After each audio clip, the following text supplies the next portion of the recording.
Okay, we'll get started. So we've got Bruce from the Hamilton Bowling Club. Bryce, sorry.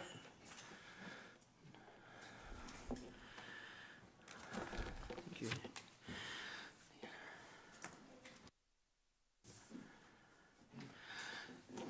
So good afternoon, Bryce. Good afternoon, Worship Mayor, councillors and council staff. I'm Bryce Arnold, representing the Hamilton Rowing Club. The Hamilton Rowing Club has leased the current site from the city for 113 years. We have built and maintained our clubhouse and the function centre, which many of you, if not all of you, have attended events in. Our current lease expires in 2021. We have resource consent to expand the clubhouse northwards. The proposed footprint is very similar to the Waikato River Centre proposal. So the club could continue its expansion and meet the lower construction needs of what the River Centre proposed. There may need to be, with final detail, changes to our plans and what was proposed. It's just like councils used to be an honorarium when things as years gone by, but now it is just about a vocational full-time occupation, and your remuneration starts to represent some of that. Sports clubs is in a similar problem. We're finding it more and more difficult to find coaches to work on a voluntary basis, so we have funding needs which our subscriptions cannot meet. So it's necessary to have revenues, thanks. I look at what is around the city, and you have a facility at the Hamilton Lake, which is run as a commercial operator, I would understand, and leased from the council. What we would like to do is to get our lease renewed, extended possibly for 30 years, as we've been there for 113. We say that we're stable, a good tenure. But it also, if we're investing anything, it gives us a chance to opportunities. The club would also like the council to clear up the hold-up on our resource. That is, some of you may be aware, is with links through Tainui because of the stature of the ground which we want to move on to, which the consent has been approved to. So we'd like that to follow up. We would also say allow the club to look at building and jointly manage your river centre based on that. How we look at doing this and what we deliver. The club has a fully costed project plan, and the project can be done in stages, and it also has ways of meeting ongoing costs. So the club has some capital funds, reserve funds. It has had approval from banks that we could loan against the structure that we would have put down there. It's on leased land, and we would look at funding through community grants and also to provide the facility. There may be some roading or pavement support that we would ask council for, but again, we would look at, it's a project that we would undertake as part of that. What are we looking at delivering to you or to the community? An adequately resourced rowing facility and kayaking, and also exercise facility. That's what we want at the moment. There are options to look at other things, but it would depend on what we're permitted to do. We would also offer a managed facility that would open the ferry bank up to new users for river experiences.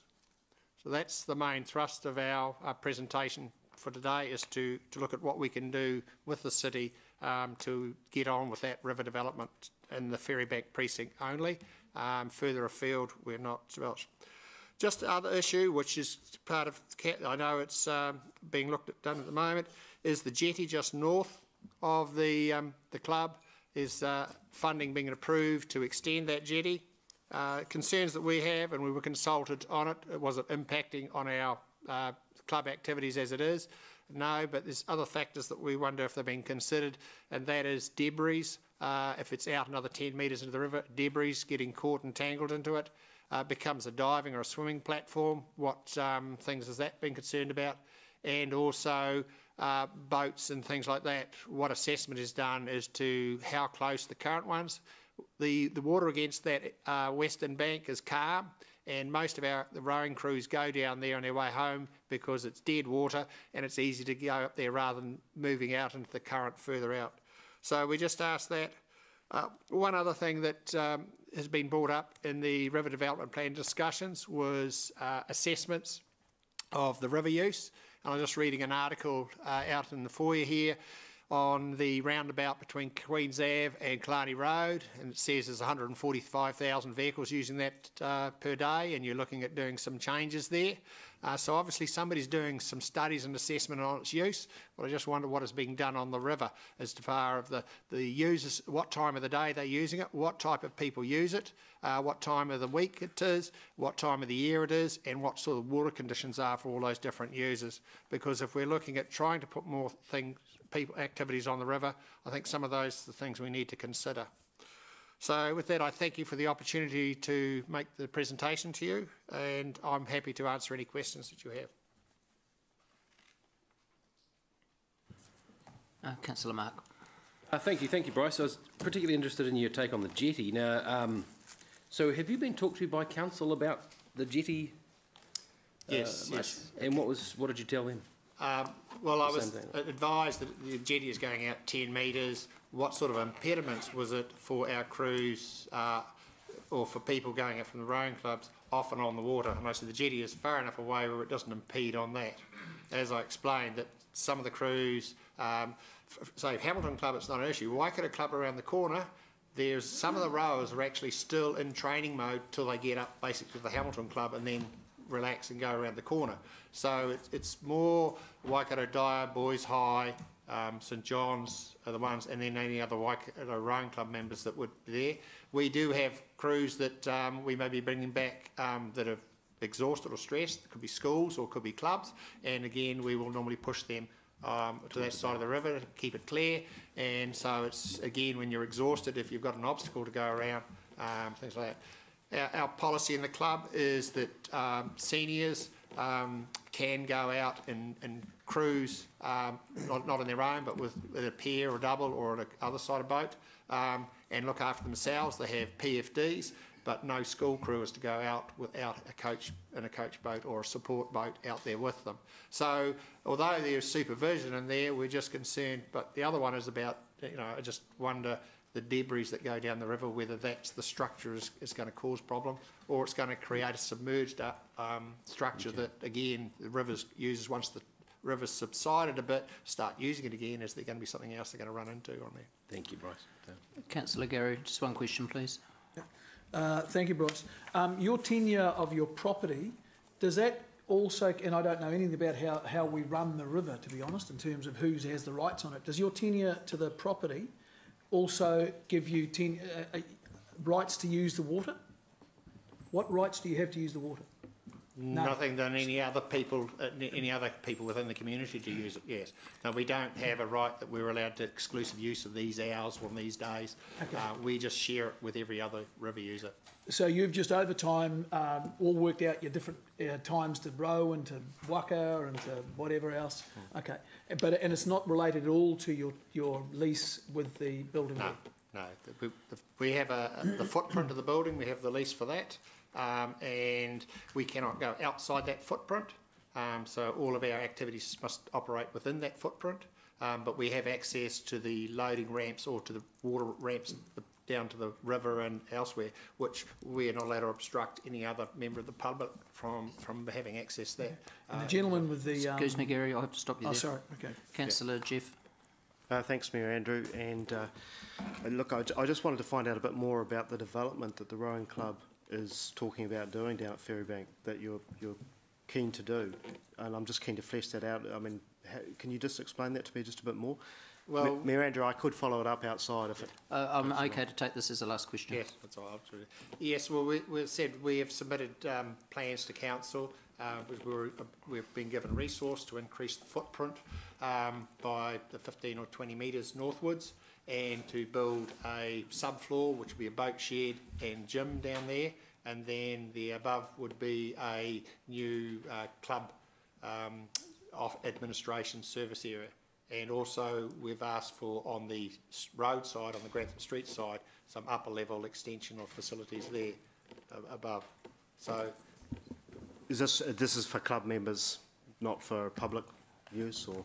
no, it's a rowing club facility, but being on reserve land, the facility is bookable by members of the community if they want to book it, and they can book it outside or they become members to be part of it.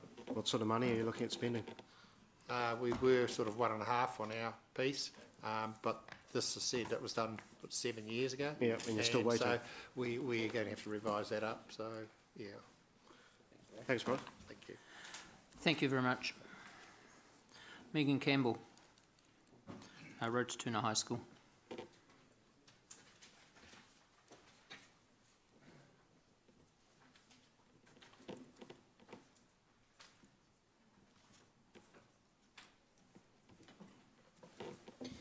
This one, Dave Simpson. He's going to be doing Secordum. Hey, Megan, you have 9 minutes, including questions. All right. Your Worship, councillors and council staff, thanks for the opportunity to appear before you today. My name is Megan Campbell. I am the chair of the board of Te Koronui o Rototuna, which is Rototuna Junior and Senior High Schools. I'd also like to introduce Fraser Hill behind me, who's the principal of the Junior High School, Diakin Govinda, who's a senior high student and student representative of the board, Juhi Lee, who is a year 10 from the junior high, and Mia Wilson, Luca Richter, and Jimmy Crawford, who are students of the junior high who are studying a module at the moment called Urban Empires. Now, Urban Empires is an integrated module of maths and social sciences, and the students are required to combine urban and strategic planning along with some political savvy to successfully grow their own suburb by building and maintaining relationships. And so they are available later for some tips. As you've obviously got the board submission in front of you, I just want to take the time to focus on 2 areas of particular interest to our schools. Our schools are the fastest growing schools in New Zealand. The junior high is about to hit capacity and we have a new build in the pipeline. The senior high is growing and the whole site will take 2,500 students. We are growing fast because the northeast of Hamilton is growing fast. The reality is that amongst that, there is a lot of young people in and around the northeastern suburbs. Currently, there are no community facilities or easy meeting places aside from Te Pumanawa o Rototuna, which is the Peak Indoor Recreation Centre. We are thankful that the last council had the vision to enter into this groundbreaking community school partnership, and that is already proving to be a great success, and other councils around the country are now looking at their model. As schools, we are doing our bit to be community facing. We have just finished the development of a large playground that's suitable for 10-year-olds and above, that is accessible to the whole community. We are about to, in the next few months, a community garden is being built along with a mountain bike track. Again, those places will be available to the wider community. But we also see real local need in 2 council projects. The first is the Rototuna Community Hub. The wider community needs locations where people can come to get advice, share ideas, organise, support and create connections. Shopping strips and supermarkets are not spaces for long-term connection or social fabric, and that is all we have at the moment. The board recognises that we have growing numbers of people new to Hamilton, from all ethnicities and countries and deprivation levels, that need easily accessible locations to go to for advice, to form clubs, to share experiences and to make connections. The Community Hub with library and meeting spaces provides this. We're also very keen to see the pool project progress, as we as schools know all too well how difficult it is to get space at Waterworld. And we also recognise the importance of water safety when so many of our young people holiday at the beach or at rivers. The second project is the Rototuna Sports Park. The schools have been working with council staff on this particular project, and I've got to say, are amazing to work with. The schools are willing to collaborate again with council to create a very large sporting hub that covers Rototuna Sports Park, the school sports facilities and the Peak. By working together, we can ensure our dollars stretch further, and we can also put in complementary infrastructure so that we're not just putting double of everything in. It is now time for this council to do more for the northeast of Hamilton. We aren't just talking about fields with a sports park. We are talking about infrastructure that brings our community together, where young and old people can exercise, they can meet, socialise and compete. I've seen the latest drawings, and I'm really excited that the sports park offers things like fitness circuits, running and cycling areas that mean they are in use all year round, not just on competition days. So I'll now hand over to Mia, who has a young person's perspective on the building of community infrastructure. So, hello everyone, I'm Mia. So, with these things, the Rotuna Sports Park and the Community Hub, they would definitely be used by our school. For the sports park, that would be used for our sporting teams and practices, because currently I was talking to someone and the water polo team has to go and practice in Cambridge for their games, because obviously Waterworld's getting renovated. But it would be easier to practice if we had a pool nearby. And yeah, I think that's the main point I wanted to get across. Yep. Anyone else want to chip in?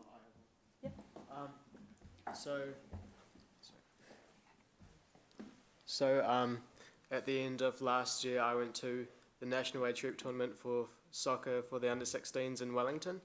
And lots of the surfaces that we played on were AstroTurf, and the whole nation was there, and there was like the South Island, like mainland, and a whole bunch of those places put together, and they all have AstroTurf facilities to practice and train on, whereas our area is YBOP, so Waikato and Bay of Plenty, and we're the only place in the country that doesn't have an AstroTurf field to play on. So that's like a disadvantage to us, I guess. So, any questions? So just for the sake of the live feed, could each of you please introduce yourselves? My name's Diakon Govender. I'm Mia Wilson. I'm Luca Richter. I'm Jimmy Crawford. And I'm Juhi Lee. And I'm Fraser Hill. Lovely, thank you. Okay, Councillor Henry. Thank you so much for your lovely presentation. And I just love the idea of urban empire.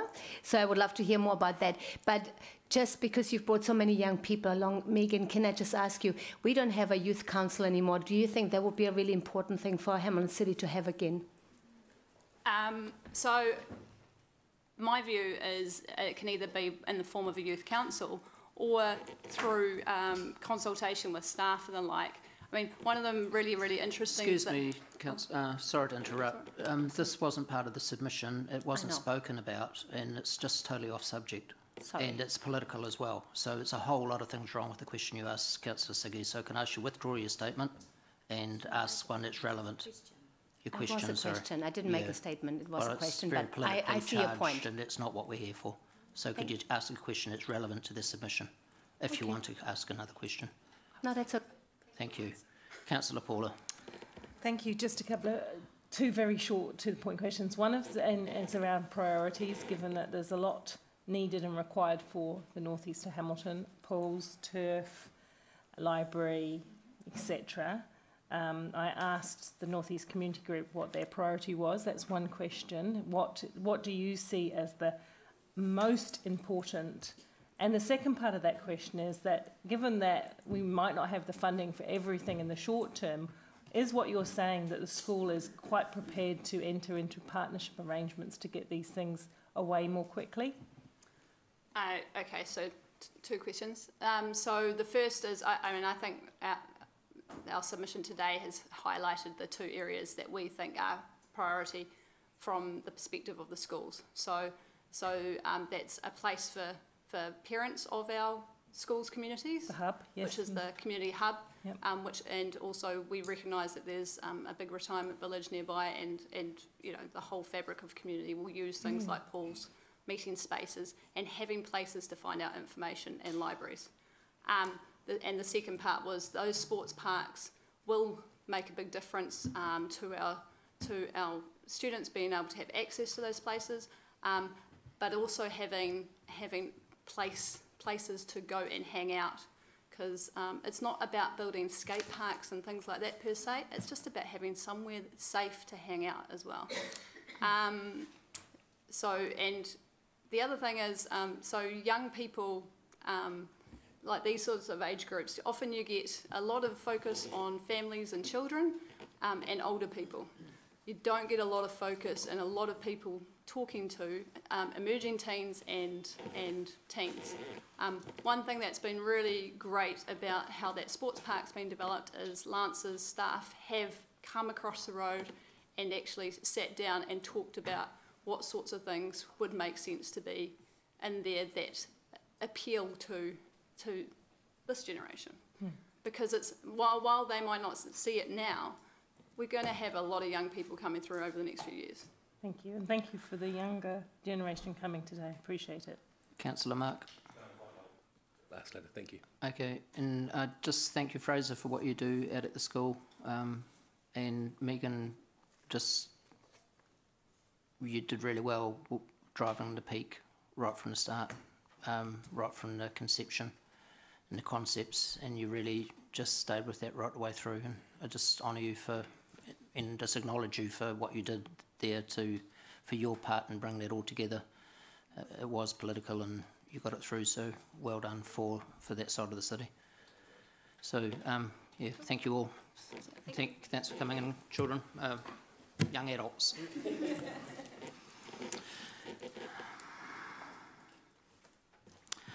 Okay, we've got Dave Simpson from Spark New Zealand, and Kelly, you're welcome to come and join at the front here too, please. That'd be lovely.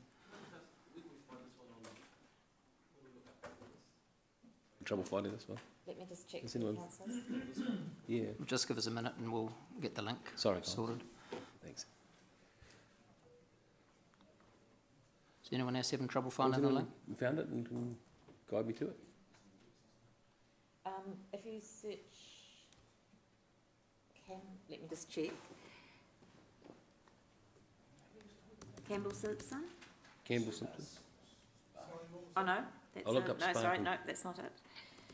I tried Spark. Sorry, guys. Would have had an old-fashioned word, telecom. Let me just. I tried Bunyan. I tried. Did you find it, Angie?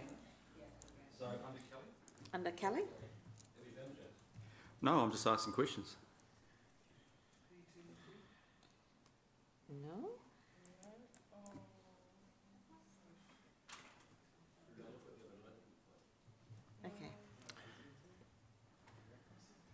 Okay. Councillor's happy to go ahead without the link. It is something that we will get up afterwards for you to read, and we'll just take the verbal presentation. Okay, right. Yes. So we will get it up for members and distribute it. That's fine. So that we have got access to it. Okay. So thank you. You have 9 minutes, including questions. Thank you. So thank you for the opportunity to appear today in support of our submission. My name is Dave Simpson and I'm a Senior Manager in the Group Public Policy team at Spark New Zealand. And joining me today is Kelly Bunyan, who's our Senior Legal Counsel, and she's got a wealth of knowledge and practical experience working with Spark's property portfolio. So eventually you'll read our submission, but I'll keep my comments high level today so we can use the time to answer any questions that you might have. Could I just interrupt for a minute? It's under rating, not under 10-year plan. You'll find it there. Okay. So swap over the other. Sorry to interrupt. Right. Shall I give you a moment to find it? Yeah.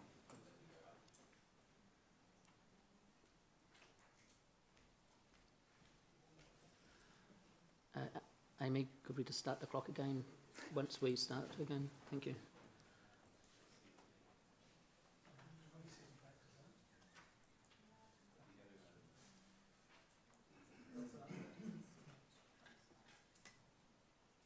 And I think it'll be under, I'm just searching it. If you're 26 pages into a submission, do I have to go back again No. It's under Kelly's. Kelly. We have full faith.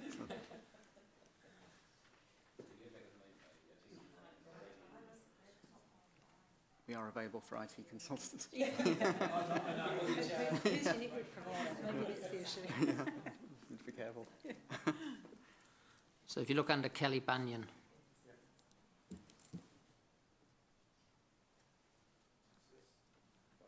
You there?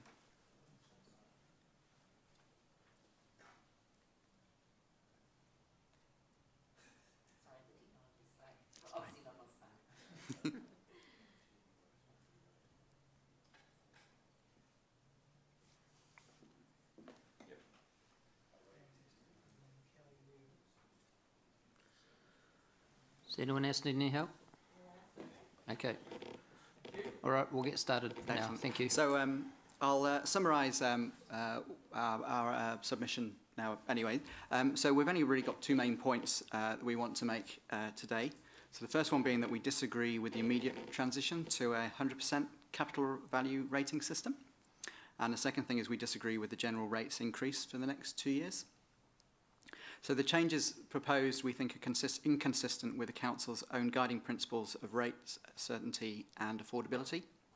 But before I dive into the specifics, I wanted to explain why this issue is important to Spark and how what we do impacts people who live, work and visit Hamilton.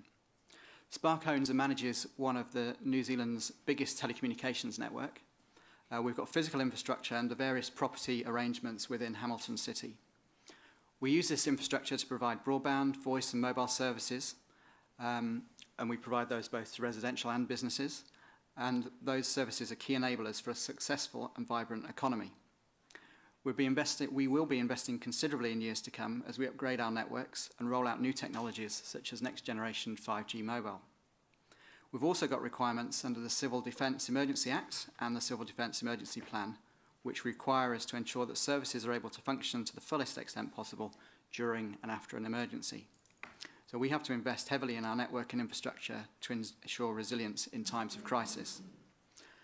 As a national operator, we're always making choices on where, how and when to invest, and the proposed changes will make Hamilton a more expensive place to do business than it is today, and that may tip the balance for some of our investments. It's ultimately households, visitors and businesses in the region who would miss out if that were the case.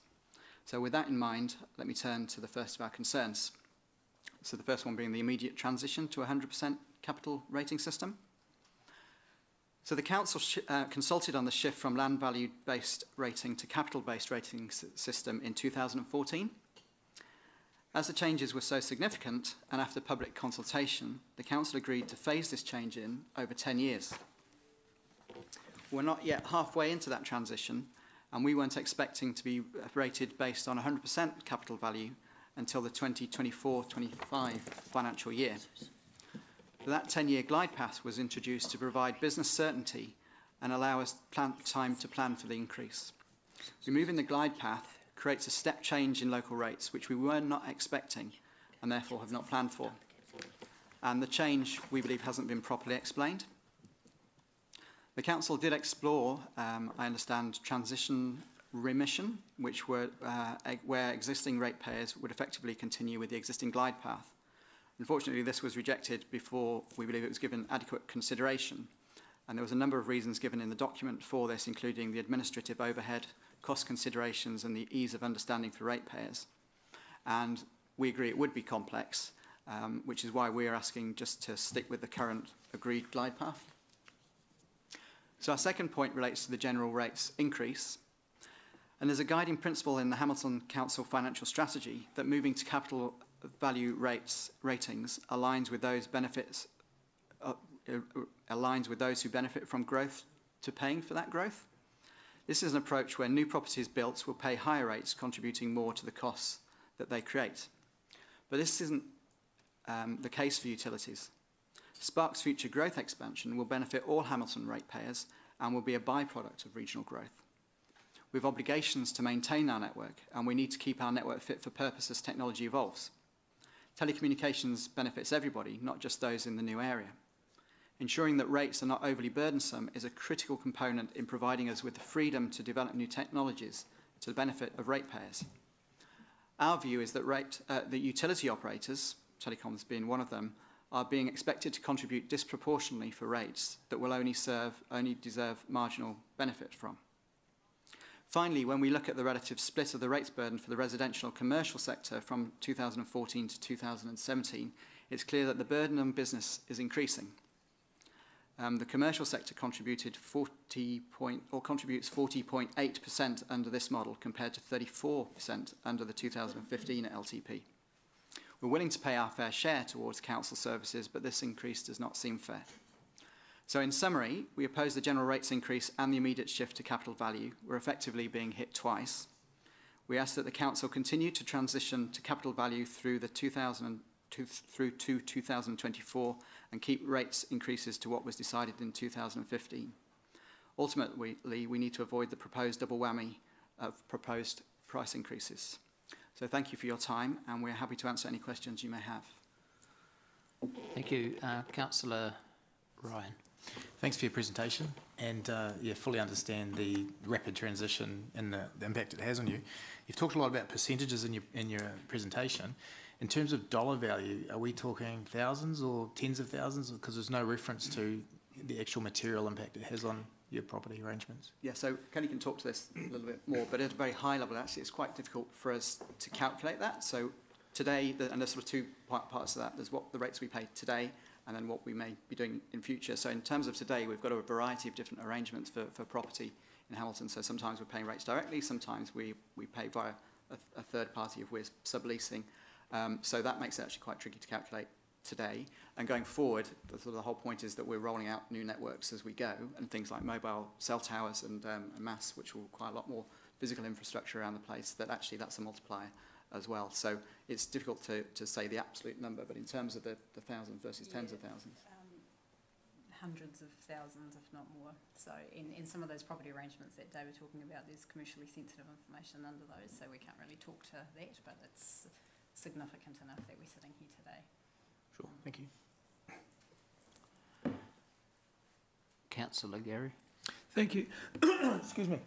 Could you read out the reasons why what our consultation document said, reasons why we couldn't leave existing ratepayers on that 7-year glide path to capital value versus new ratepayers? Yeah, I probably could find it in the document itself, but in summary, it was administrative overhead, cost considerations, and the ease of understanding for ratepayers.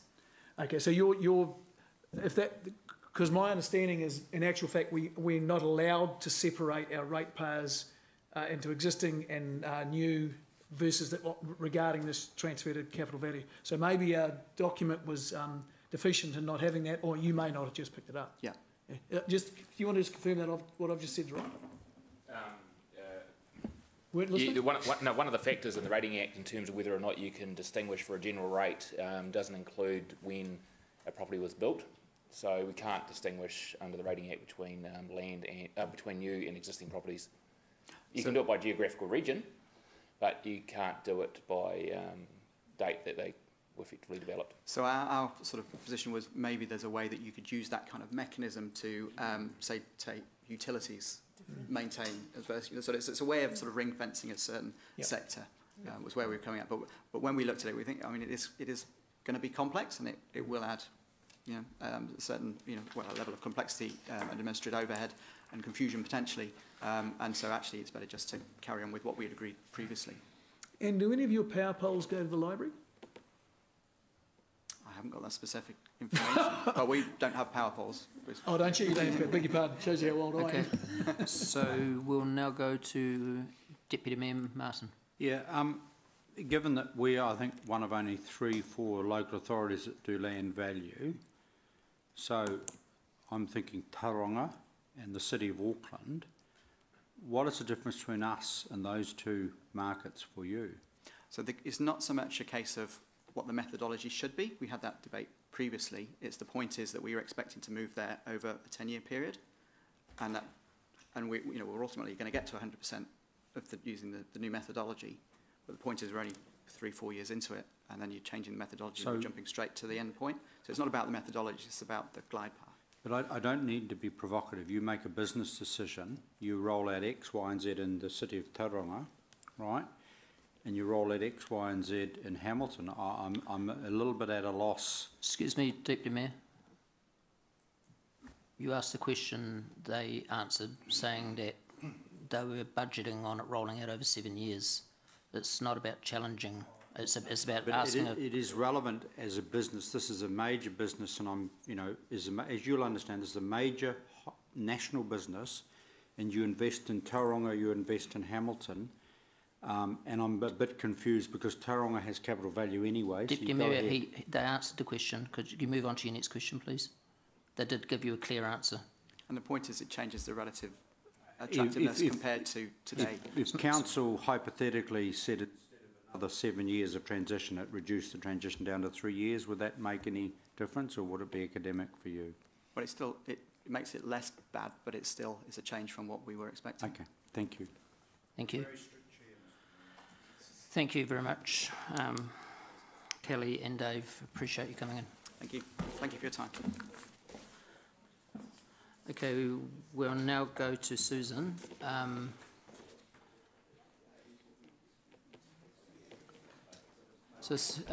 take the seat, Susan. Yes. So Susan's here presenting on both Orchestra Central and the rail project, and we've got a printout just to hand out. There's a printout coming out, and Susan's involved in so many other things. You probably could have used half a day at your 10 minutes each. No, I'm doing 2 for the price of 1 and not submitting on the other 2. So what I'm doing, Susan, is I'm just opening it up and giving you 20 minutes, including, 18 minutes, including question time. Sure. So you can talk to both subjects in any order you like, and then we'll take questions after you're finished on both subjects. Great. Susan, to help you, there is a clock up on the wall here. Great. So if we could just, we'll reset that to 18 minutes. Sure. Thank you. So I'm going to talk about the Orchestra Central things first because they segue into the trains at the end. So I've just got a short presentation and then I'm just going to kind of talk ad lib to it.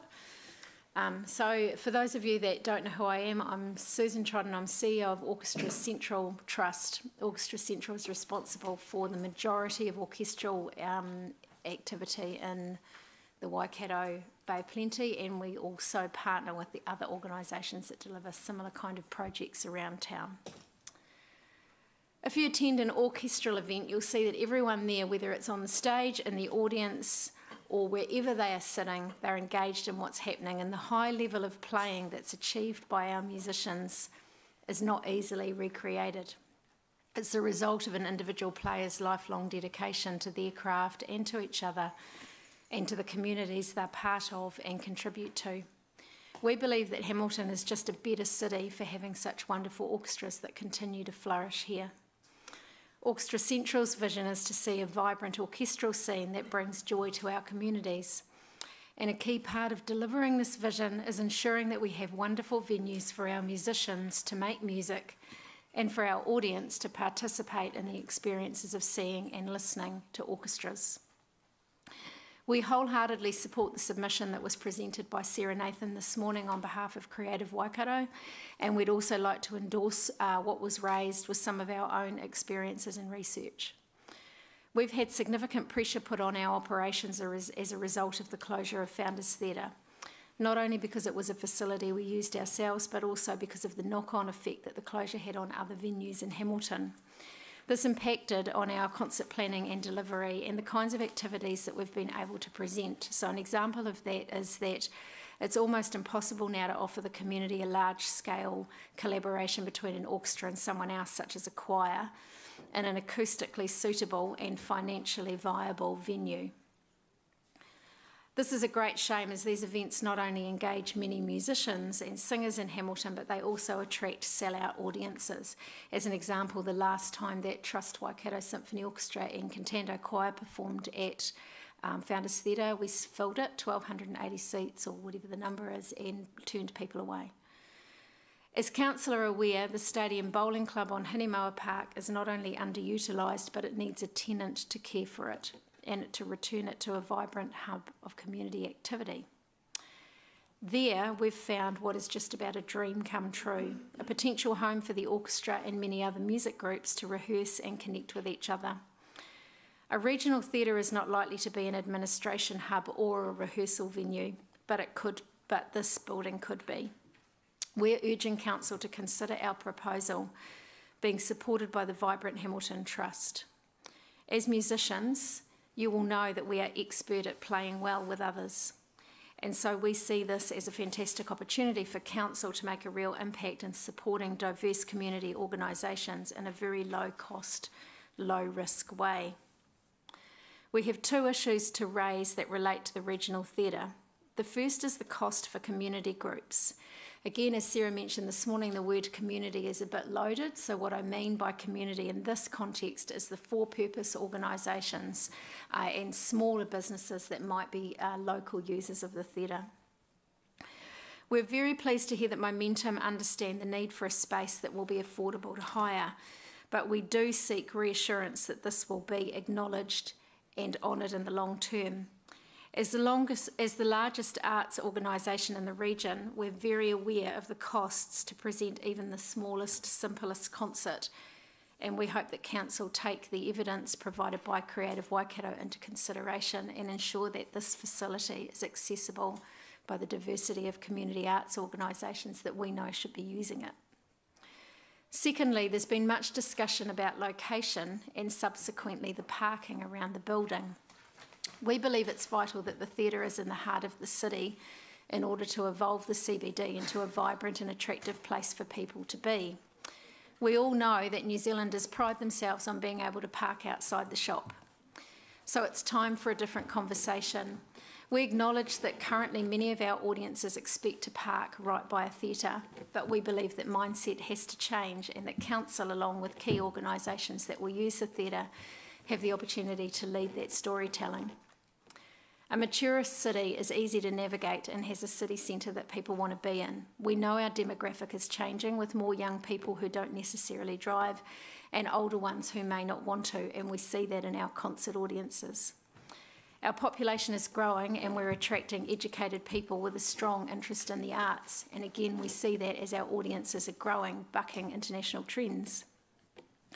We need to stop talking about how many car parks are available and start talking about FOMO. When our community understands that a regional theatre will be the place to be and they develop a real fear of missing out, we believe that parking will become a side issue. And it's an easy fix. Public transport, the growth of ride-sharing, cycleways, trains, as I'll mention soon, all of these things are the things to get people moving and a part of the makeup of an exciting, attractive city. In addition, we do believe that the Waikato Connection train service has got great potential to bring even more people to enjoy the theatre and the CBD, which I'll talk about shortly. There is potential to extend services like this to bring in people from as far south as Tikawiti, and of course the extraordinary population growth that will occur once there's a station to the north of the city. We believe it's time to start talking about how the best performances, the best transport and the best community facilities can all work together to make Hamilton the place to be. So I can either speak to that or I can just roll on into the Just keep going and rolling take stock questions of the at the Tron. end. Okay. Keep that train moving. So my role is with Tron is I was one of the founders of the group and I'm now the media spokesperson. So I've been the one that's kind of been at the front of the campaigns, but certainly not the one doing the hard yards at the back. When Tron was first formed, the focus of the group was all about getting a commuter train between Hamilton and Auckland, and that does remain one of the core missions for the group. The recent research project done by Waikato Management School, the details of which have been provided to Council, was also commissioned by us and had that focus. We're really thrilled that Council are broadly in favour of establishing a train service between Hamilton and Auckland, and that this is being supported in principle by Regional Council and Central Government. But today it's about highlighting the wider story that sits behind the idea of commuter rail and why we're so passionate about it, and that's about connecting people. It's about making travel in New Zealand easy, safe, efficient and cost-effective. It's about getting tired drivers off the roads, both workers and tourists. It's about lost productivity, the billions that disappear each year as drivers get stuck in longer and longer traffic jams or must allow double time to get into a meeting. It's about creating a way of getting people comfortably from one city to another. The opportunities to bring Aucklanders to Hamilton for the Sevens, for a show at the new regional theatre, for their lecture at university, for a day at the free-to-enter Hamilton Gardens. It's about supporting Auckland with labour to build the houses they desperately need, supporting corridor towns like Huntly to regenerate as viable places to live and commute from, and it's about getting Hamiltonians quickly and easily from one side of the city to the other. As I mentioned before, we believe that the Waikato Connection train service has got great potential to bring even more people into Hamilton to enjoy the theatre and the CBD. And there is potential to extend those services to bring them from south as far as Tikawiti, as well as that other growth, as I mentioned before. Southern Links, which is not part of this submission nor currently under discussion, is a project that's sitting out as a next stage for us, as we believe that this is a conversation that also needs to happen sooner rather than later. We know that it is brave to talk about big projects in the light of the pressure on rates. A theatre, commuter rail, and improving the other facilities in the city, from a short-term perspective, we know that that seems like a frightening amount of investment that will take a long time to not only pay for, but to see outcomes from. We hear, not my rates, I'll never use a train, I'll never use a theatre. And my response is, when was the last time you went to the stadium? When was the last time you took a book out? When was the last time you had your rubbish picked up? We don't believe that communities should have the luxury of picking and choosing what their rates get spent on, and that it should be for the betterment of the wider community. We have an opportunity to be bold and to have a vision for the city that's about making it livable, attractive, and investment worthy to others. Public transport is key in this. Heaven forbid we end up in an unplanned for gridlock like our neighbours up the road. I think it's time to keep talking about how bold leadership can develop and deliver fantastic outcomes for Hamilton. Thanks. Thank you. Councillor Siggy. Thank you so much for your awesome presentation. Look, just one question. People, while there's in the submission, some people said we should make more use of Claudelands. So can I ask you, how suitable is it for Orchestra Central, Claudelands Event Centre? It costs us $15,000 to hire it, so it's not suitable at all. So, and this is for community use? $15,000. So there's two things. One is cost, and that is, to be fair, that's what it costs to keep the thing open. We're not saying you should lower the price because we know what it costs, right? What we're saying is that's the reality. We're the most financial arts organisation in town and we can't afford it. So who's going to use it? And then secondly, the acoustics are just, you just cannot put, if anyone's been to the NZSO there, you'll know it's just not suitable. For the kind of activity that a theatre would. That it's not a either or. It's, yeah. But cost is a big part, got to say. Thank you. Yeah. Thank you. Councillor Deputy Mayor Martin. Yeah, obviously, note both submissions and the excellent work you're doing in both organisations. If I can use my limited time on the rail, if I may. Yeah. Obviously, the third track in Auckland seems to be crucial in the Waimarino, the swamp. And I'm wondering, what sort of, just help us, what sort of kind of interface have you had with government representatives? Because obviously those are, as I understand it, the kind of the second phase of the Kiwi Rail and the rail project. Yeah, so Sue Moroney's been our contact there, of course, because that's her area of expertise. So we know that there's been conversations happening in the back. We know that Kiwi Rail want to be part of the conversation and get that happening. The reality is, you know, it's $1 billion to put in that rail. Everybody knows you don't just have $1 billion. Even Shane Jones doesn't have that much.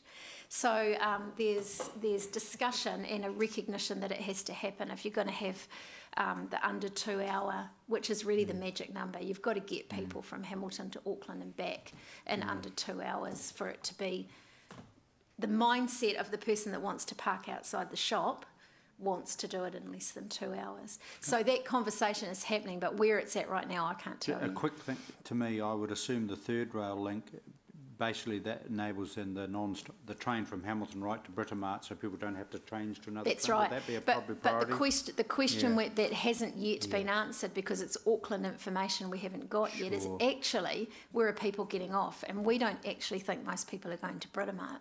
They're going to Manukau, they're going to Newmarket, they're going to the airport. That's where the jobs are. They're not going into the city. Right. No, thank you, and thank you for your work too, obviously. Councillor Mark. Thank you, and thank you for your work. Great. The Orchestra Central one, I'm interested in, the Hinamua Park, the bowling stadium thing. Is that in its present form suitable for your Almost. needs? Yeah. So, so the funder that we've approached to fund the alterations, which is Vibrant Hamilton Trust, we've got a quote from Gallagher to get the work done, and for under $100,000 the building will be perfect, improved. The things that are broken in it now can be fixed, like there's no heating, which is not ideal. There's some maintenance. So, but in terms of could we have a space that does what we want, it's almost perfect now. Right. Yeah. Okay. And how many people would be using it? So we're the main tenant now. We're in there every week, at least 2 days a week. So we've got 60 or 70 there every Monday night, another 30 or 40 every Friday night. And we've got 2 other groups that want to use it, which would take in 100 one night a week and 30 or 40 another night a week. So as well as if we were to move our operations down there, it would become a hub, and we know that that would be constant activity, you know, like attracts like. It's like the celebrating age model. Yeah. Yeah. Thanks, Susan. Councillor Paula. Thank you, Mr Mayor. Hello, Susan. Hi. Just a question about the relativity between your needs as an Orchestra Central, Yeah. your needs for performance space versus practice, teaching, and all of those other ancillary, well, not ancillary, but other things other than the main performance. Can you talk me through the proportions of that? And I also want to know what the constraints to using the Performing Arts Academy are. I know that it has a very small audience, but wonderful sound, of course. But so if you can talk to us about those, thank you. So if I just talk first about performance venues. So the Gallagher Academy of Performing Arts is absolutely brilliant for a small group, but you can't fit a symphony orchestra, like even without stands, you can't fit in, which will never happen, a symphony orchestra on the stage. Combined with, it has a maximum capacity of about 300 people. And when Trust Waikato Symphony Orchestra perform at Clarence Street, which is also not ideal, but we make it work, we're getting 550 to 600 there. So what that would mean, we'll do 2 concerts, double the cost, volunteer organisation having to be out 2 nights a week, etc., and the impact on the building. So for Gallagher, it's about size. Not acoustic. It's a beautiful facility. It's got everything, whatever. There's also no storage there, so that means every time we go there, we have to take everything with us, which there's some logistics that are challenging there. In terms of the Performing Arts Theatre, there would be very unlikely that would be able to be used for rehearsal space, because if you've got a busy performing arts centre where people are paying to be there to do a concert, why on earth would you have someone on the stage doing their rehearsals? We do about 26 concerts a year, which is 26 hours essentially, but actually our activity of rehearsals and organising, it's year round, so we only have about 4 weeks off, which is over Christmas. And then we start again, and you know, there's full-time staff in the office. I've got a team of about 20 mixed between volunteers and paid, 150 musicians that are working in some capacity year-round doing activity. Thank you. Thank you very much. Okay. Also, I just want to thank you on behalf of the city for what you do. Thanks. It's sometimes a thankless job with... Not with music. Yeah, but just thanks very much. Thanks. It's fantastic.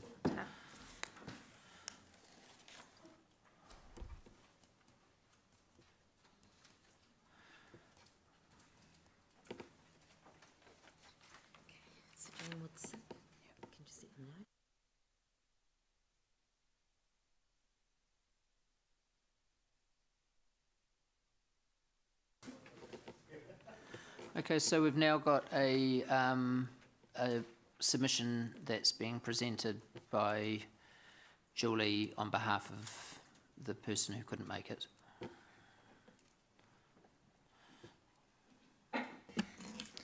Good afternoon, councillors. This is a submission from Lewis Marco, and I'll just read his email. Hi again, Hamilton City Council team. Unfortunately, I can't make it on Friday because of work, but hopefully I've got 3 main points I'd like to stress if possible. 1. Increase rates more to the people who own more than one house. It has been very expensive to buy your first home, especially for normal earners. People who have more than one house is expected to be financially stable. Thus, it's more logical for the council to tax the richer people. 2. Higher road penalties for road users who are inconsiderate to other road users, pedestrians, cyclists and other vehicles. New Zealand is known to have more bad drivers. One of the main reasons I think of this is because some bad drivers only think of themselves, just to get to where they're going. To properly implement these new rules, the council could work with the Met Service and other companies with CCTV cameras on the road. This would stress to road users to be more courteous to other road users. This has a big effect on all road users and also even to those loved ones who are waiting at home. 3rd point. With these changes, it would promote the value of life and morality to Hamilton City. The Hamilton City could lead the ideology that we value life, morality more than making money. Looking forward to that my key points could be given weight in their decision making. Warm regards, Lewis Marco. Lovely.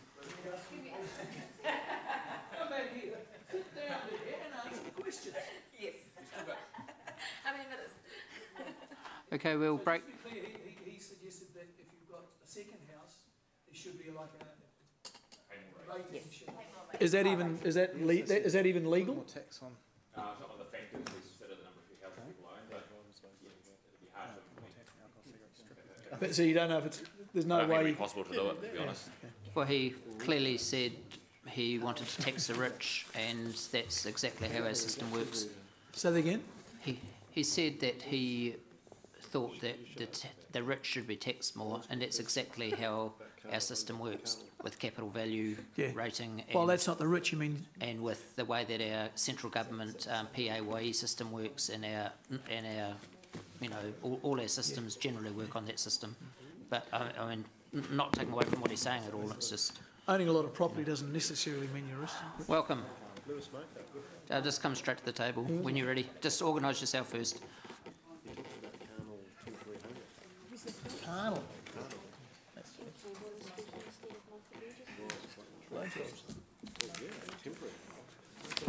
So Kim Campbell is presenting on behalf of Michael Burgess. Kim, you have 9 minutes, including questions. So, but we won't start the clock until you start talking. So just relax and sort yourself out. I'm fine. I'm all set. I know you've just walked in. So. Well, thank you, councillors, in allowing us to be here this afternoon. I don't know how many of you are familiar with the Employers and Manufacturers. We've been around for 140 years. We are operating north of Taupo. We represent something like 7,500 different employers and probably a quarter of the people who work in New Zealand through our organisations. Our interest is in having a prosperous environment for business, and in a growing city like Hamilton, is a particular interest because, of course, it's one of the most rapidly growing parts of New Zealand. And with the same sort of growth issues that we're facing pretty much everywhere. We've had a look at your plan, and I want to congratulate you on producing something that for once is readable and written in English. And I have to say, we look at a lot of these things, and many of them are just very difficult to understand what you're trying to do. You're grappling with the issues of growth, which are good, they're handy. And we commend you for making the courageous decision to move your rates in accord with that growth. Many councils are very timid. We've done it in Auckland.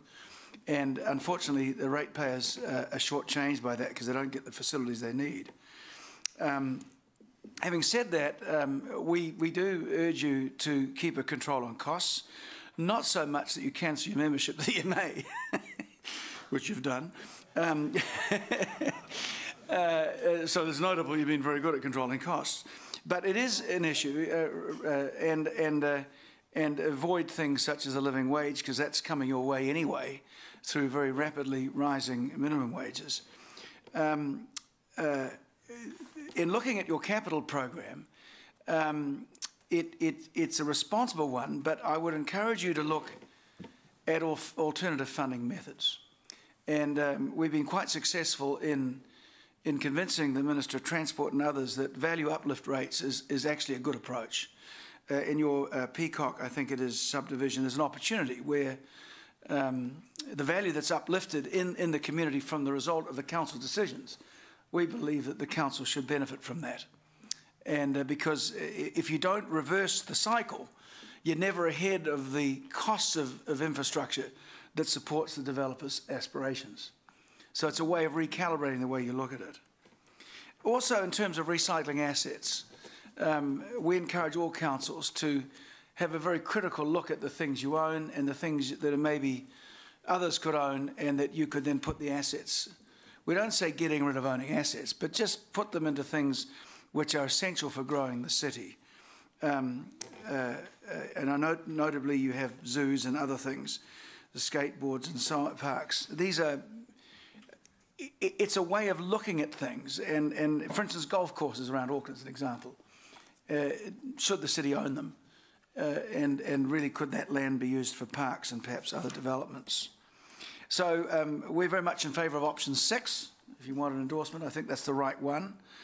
And of course, we are very consistent in our encouragement on higher uniform annual charges. I notably, you are moving that way. We'd encourage you to move more quickly to get to the desired level. The transport system, everywhere, traffic congestion is an issue. You can't keep bringing a number of cars in New Zealand at the rate that we are without having those sorts of issues. I note that the Minister of Transport's talked about putting rail and high-speed rail between Hamilton and Auckland. If you look carefully at that, there's a lot of dreams in there and aspirations, which we think are nice, but I think there's lack of some realism that needs to come into that discussion. I think it would be very foolish enterprise to invest a lot of money in it at this stage, simply because of the technical issues that are involved in it. But I do encourage you to be a facilitator and enabler for the freight hubs which are growing in this area. We are an early supporter of one on the edge of the eastern edge of town and others, because that is a very powerful economic enabler for the region. And the faster that can happen, the better, as far as we're concerned. And what we've noticed, if you go around the world and look at those sorts of programs and developments, the benefit doesn't just come from the agglomeration of that freight hub. It's the things that fall out from around it, the industry that's attracted to it, the skills and the kind of people that want to work in those places. And so anything you can do to speed that up, we'll be there for you, because I think it's a wonderful opportunity for the region. It's been too long coming, in my view. And certainly in improving the rail freight link between Auckland, Hamilton and Tauranga is essential. Whether passenger transport's in there remains to be seen. Without a great deal of investment in level upgrades and railway stations and rolling stock, I don't think that the moving public are going to actually embrace it. And I think the train they've got in mind is harebrained, to be honest, without being too blunt about it. So for all of those things, that really finishes my formal things. Anyone wants to ask any questions, I commend your plan. Option, the one that I chose before, is the right one. And I think that the way you're going about moving your rates is the right approach. And the main thing is to ensure that the electorate understand why they have to spend this money. Otherwise, you get the kind of arguments we have in Auckland where the rates have been kept artificially low, and we cut the pipe another way. We put regional taxes and all sorts of things. But essentially, the money is coming out of the community, you know, in the end. It's got to come there from one way or another. Keep your debt under control. Debt is our enemy. And make sure that as you develop, that those who are benefiting from the development also make their share of the contribution. Thank you. Councillor Gary. Thank you, Andrew. Thank you, Kim. You talked about a bit... Just hold it to one question because there are a list of people to ask questions. Thank you talked about... I'm talking all about your value uplift thing. Yeah.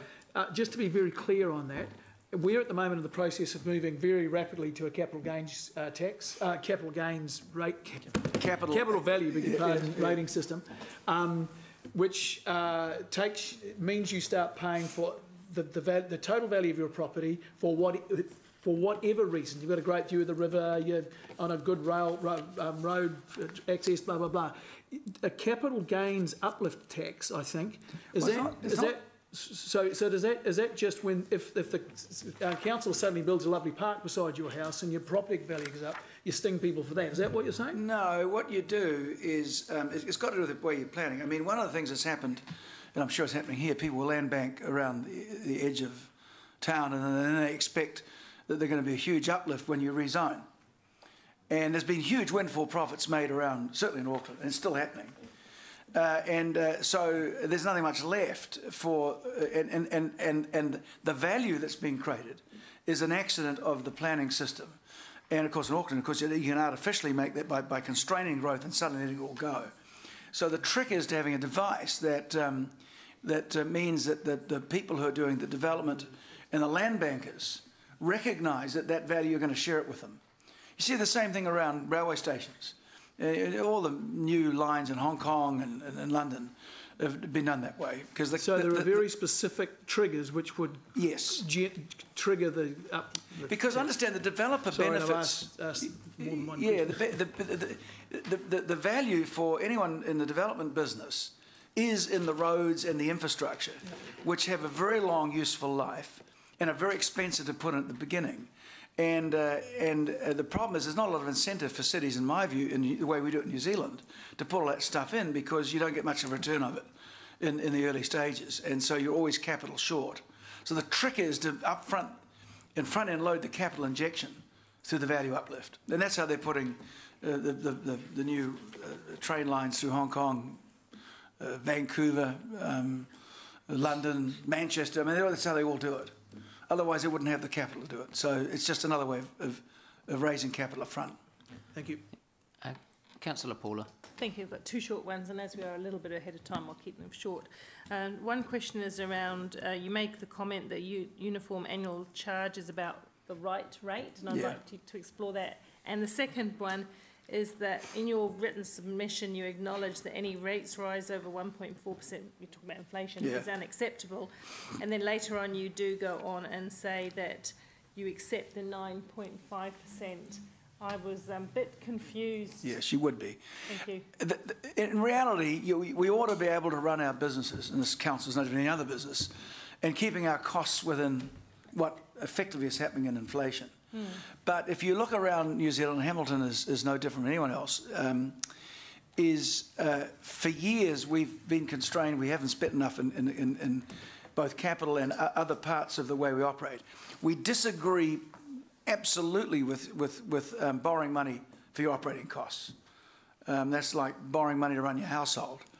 But we have no problems with borrowing money to invest in things that can make your city more prosperous. Now, because you've been behind in a lot of things you need to do, there's a period you're going to have to catch up. But there's going to come a time when two things are going to happen. You're going to run out of puff. Your ratepayers are just not going to be able to pay it. So you've got to balance it. But right now, you've got a problem here. You've been borrowing to stay afloat. And you can't continue to do that. And the one way to do it is either sell some assets, and you're not going to do that for very long, or you increase your revenue. Because one presumes you're being as prudent you can in your costs.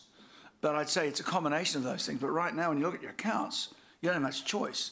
So it's very important to explain, I guess, I mean, you're the politicians, not me, but I would have been explaining why this is necessary to the ratepayers and what ultimately the benefits to them will be. But they just can't go on living on borrowed money. I just you don't understand that, and the uniform annual charge and why it's at the right amount, please? Well, you find that in Auckland, I just use the example there, they artificially keep the uniform annual charge down because the belief is that, of course, the higher uniform annual charge tends to affect the less well-off ratepayers more. And so it's just a way of making the people who have more valuable properties pay a bigger share. So you end up with an ideological discussion over it. But actually, the uniform annual charge, I think, should be more uniform across New Zealand. And we see the same in Rotorua. They've moved it quite strongly, as have other places. I think it's generally the wish around the government's view is that the uniform annual charges should be generally high and more uniform across the country. So you're ahead of the 8 ball, certainly ahead of us here in Auckland. Thank you. Councillor Rob. Yeah, thanks, Kim. Thanks for the EMA submission this year. In the past, EMA have been quite critical of our differential rates for commercial, for commercial rates. This year, your submission is silent on that.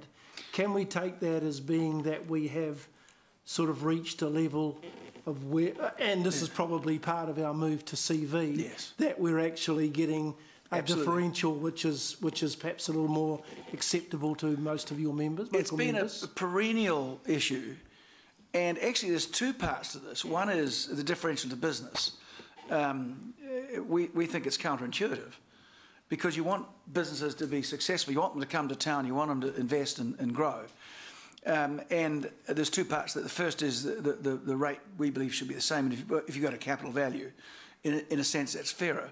We would also argue, and not everybody agrees with this, that the business guy probably doesn't use a lot of the things that the rates are going towards. Yes, their employees use the libraries, their employees may use the parks and zoos and so on, but of course they're also ratepayers. And so the business itself is, and they're making contributions in other areas. So we think the capital value sorts that. Also, I mean, there have been some places where the rate per value of house is higher in the richer parts of town than the poorer parts of town. And we find that discriminatory. We say the capital value. If you live in an expensive place, you're paying more of your share anyway. And so the capital value is the right way to go. And so that discussion here is diminishing because, of course, you're doing the right thing in moving to capital value. Thank you. Deputy Mayor Martin. Would you receive from us a thanks for your excellent submission, and thank you for coming from us. I can only ask you a question. I'm not allowed to make a statement. Yeah. I'm asking you to ignore. Thank you. No, we're very grateful. A very good submission. We, as a matter of, as a record, we acknowledge how difficult it is to run a city, you know, but we've had some members around the country, and it's notable that most of the councils in New Zealand are members. It's easy to get sidetracked by stuff, and you know, the stuff that really doesn't make the city more successful. And if we would err on the side of encouraging the city to think about what attracts businesses, because in the end, that gets you more ratepayers and enables you to do all the good things that the burghers want. Hamilton, I think, sits in the middle of one of the most prosperous parts of the world, not just New Zealand. It has endless opportunities. You've got a good university, you've got a good technical institute, and all of those things. But you need to have businesses that want to come here. And so keep up the good work. Make sure there's industrial land available and make sure that they can get around the place.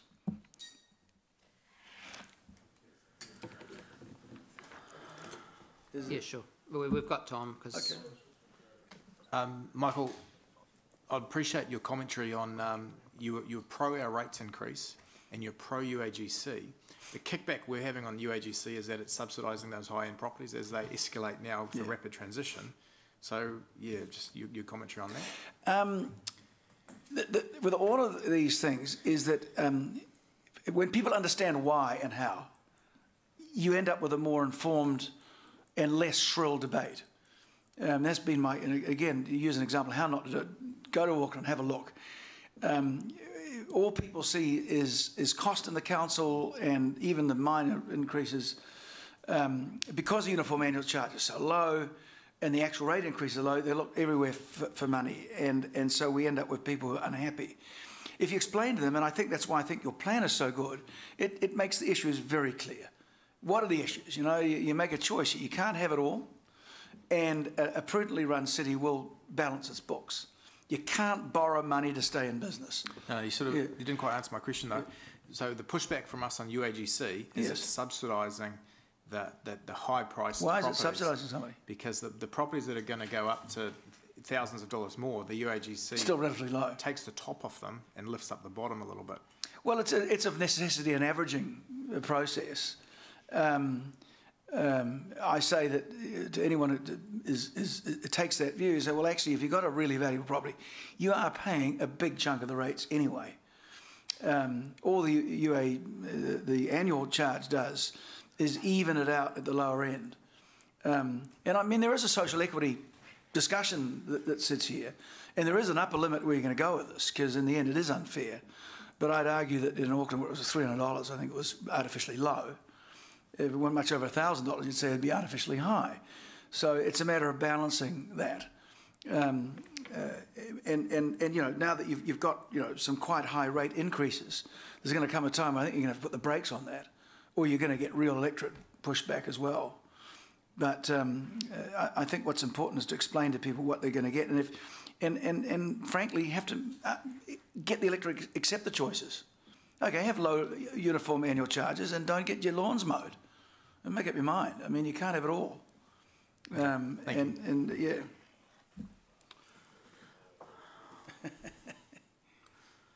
Okay.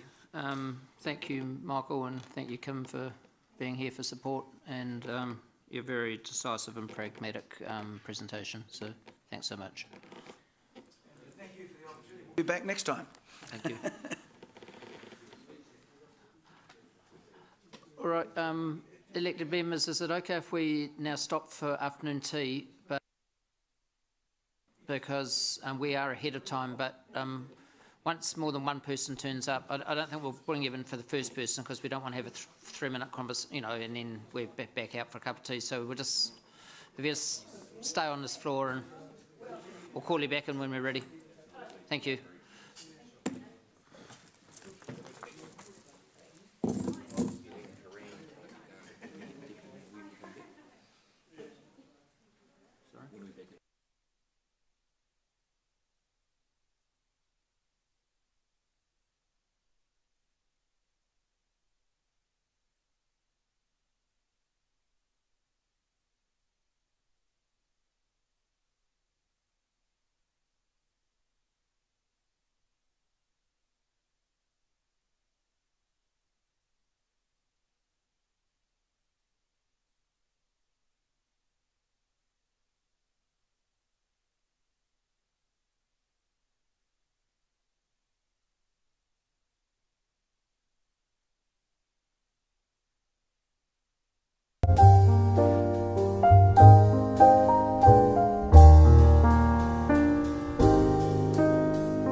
Just take a seat, Shannon.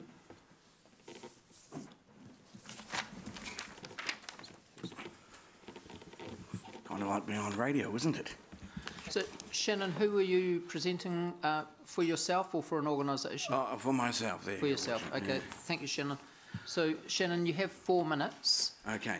The time will be up here in the bottom right-hand corner, and the 4 minutes includes any questions. So, if you would like questions, just finish earlier than the 4 minutes. Okay. I put in my submission about getting rail started in Hamilton and Waikato region, and I think that if the council is going to be putting money into it, then they should set up a joint venture transport corporation rather than handing Kiwi Rail or some other operator the money, because if you give them money to refurbish the trains, obviously they're going to pick up the benefit of having those refurbished train sets.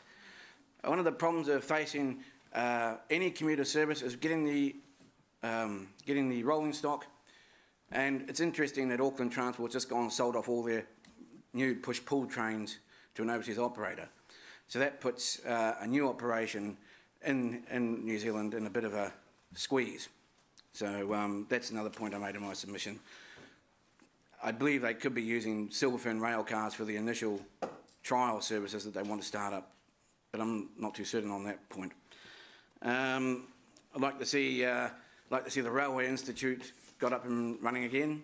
Oh, and on the railway front, it'd be nice to have a footbridge linking the Frankton station with the Frankton shops. You're setting up a rail service. So I'm jumping back to the rail service. You're setting up a rail service, and yet the public are cut off by the tracks. And you get people crossing the tracks, but it's not safe. So I think it's about time they had an overbridge across the main lines linking the Frankton station with the Frankton shops. And I think that, and if there's any questions, I must have read some of it. Well,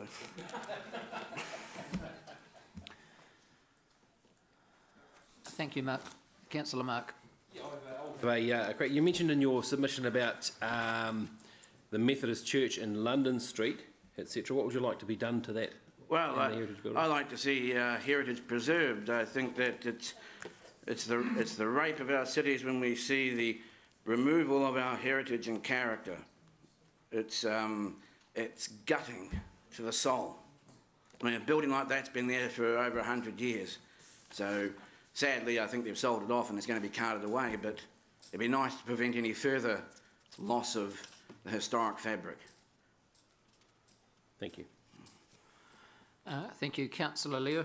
The footbridge you're talking about, would that just be over the east coast line, wouldn't it?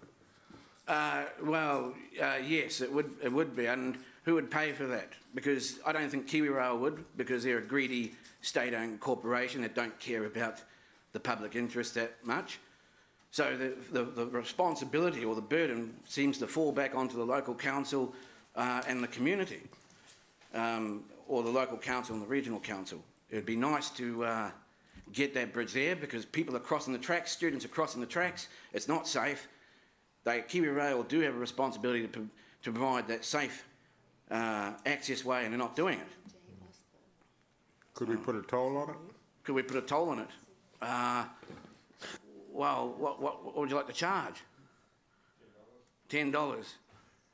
I mean, so how much is it going to cost to put some sort of access way across there? It's not going to cost $1 million, but maybe under 500,000 at least. It's just that if you're going to put in a regional rail service, and yet you haven't got an access way to those shops, it just seems like it's an impediment to the flow. All right, but that's just the way I see it. And people are crossing those tracks, because I live nearby and I can see what's going on. And it's not very pleasing. Well, you get young kids, you know, and all that. But they'll wait until someone gets killed, and then there'll be, oh, we better put in a bridge or something. Councillor Paula. Thank you. Just a quick question. Have you made the same submission to the Waikato Regional Council? I didn't know that they had their round of submissions coming up, but it's a good point. I was going to drop in a copy of this one actually to them, because there's bits and pieces that cross over. I was just picking up your point in your submission around the regional funding. Yes. Portion. Just so I did wonder if you'd because they have in their submissions proposed an interim rail service. So, well, there's going to, I mean, to say it's great to say, oh, we're going to put in an interim rail service, but there's so many other things that have to be added. And I was of the opinion, based on overseas experience, form a transport corporation and raise the money by debt to build the infrastructure for this. Because it was brought up, actually, in a recent article, which featured His Worship the Mayor there, at the old Hamilton Underground Station. There's a Kiwi Rail representative there saying, oh, it's a single line, we've got 33 freight trains a day going through here. So if you're going to start putting passenger trains in, you need to look at double tracking, and that doesn't come cheap. That's why in my submission I suggested something like about $100 million on double tracking, because they've got to, you know, do quite a bit of digging, not underground, but certainly on the open sections, and relaying of track and signals. so And I think there's a lot that's going to have to go into this urban rail, and it could be done. We could do it right now. There's the money's there, you know, both at government level and also to raise the debt, you know, but not on the council's back. It'd be done through a sort of like a joint venture corporation. Thank you, Shannon. We're out of time, Okay. so Thank appreciate your submission. Thank you. Bruce Creswell.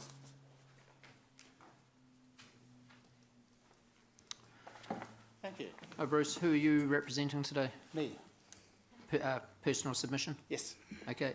You have 4 minutes. The clock's in the bottom right-hand corner, and that includes questions. Thank you. Well, I'm here to support the retention of Founders Theatre, repurposed as a children's museum.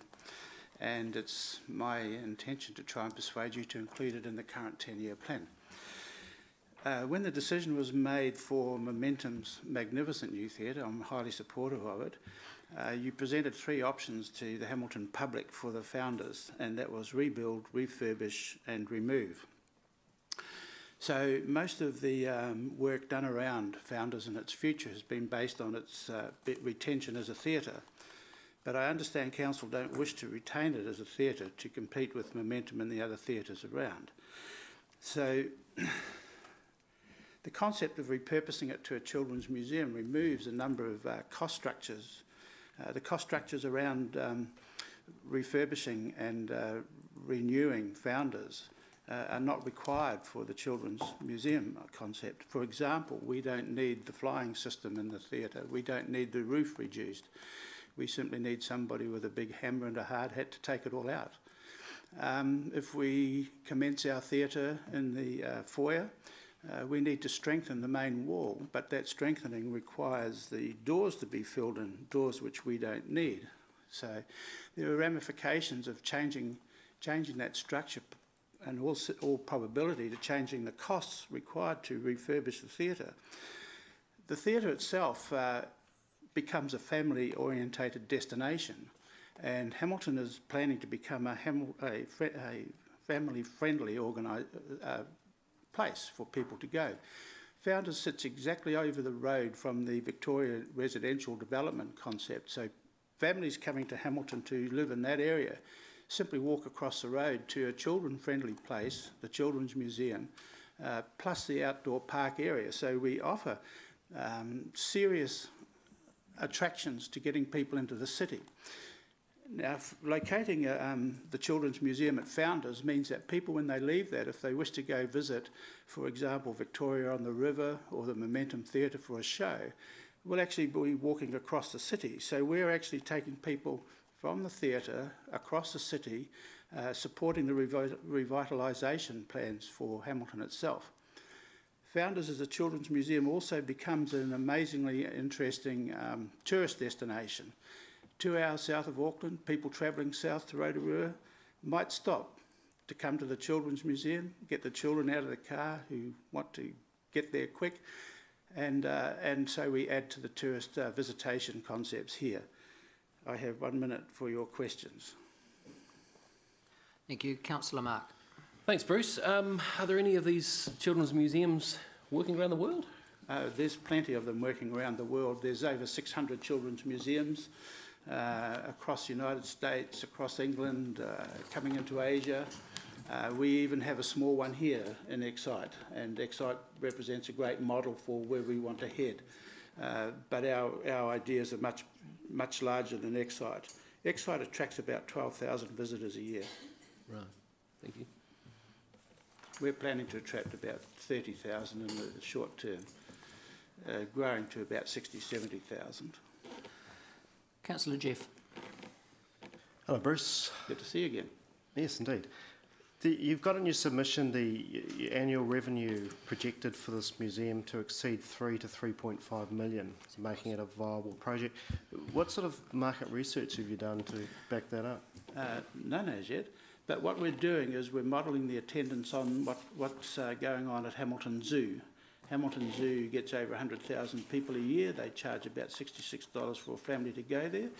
So our projections are based on half of those number of people and at about half the price to access the Children's Museum. But we're also adding about 17 other revenue streams around that.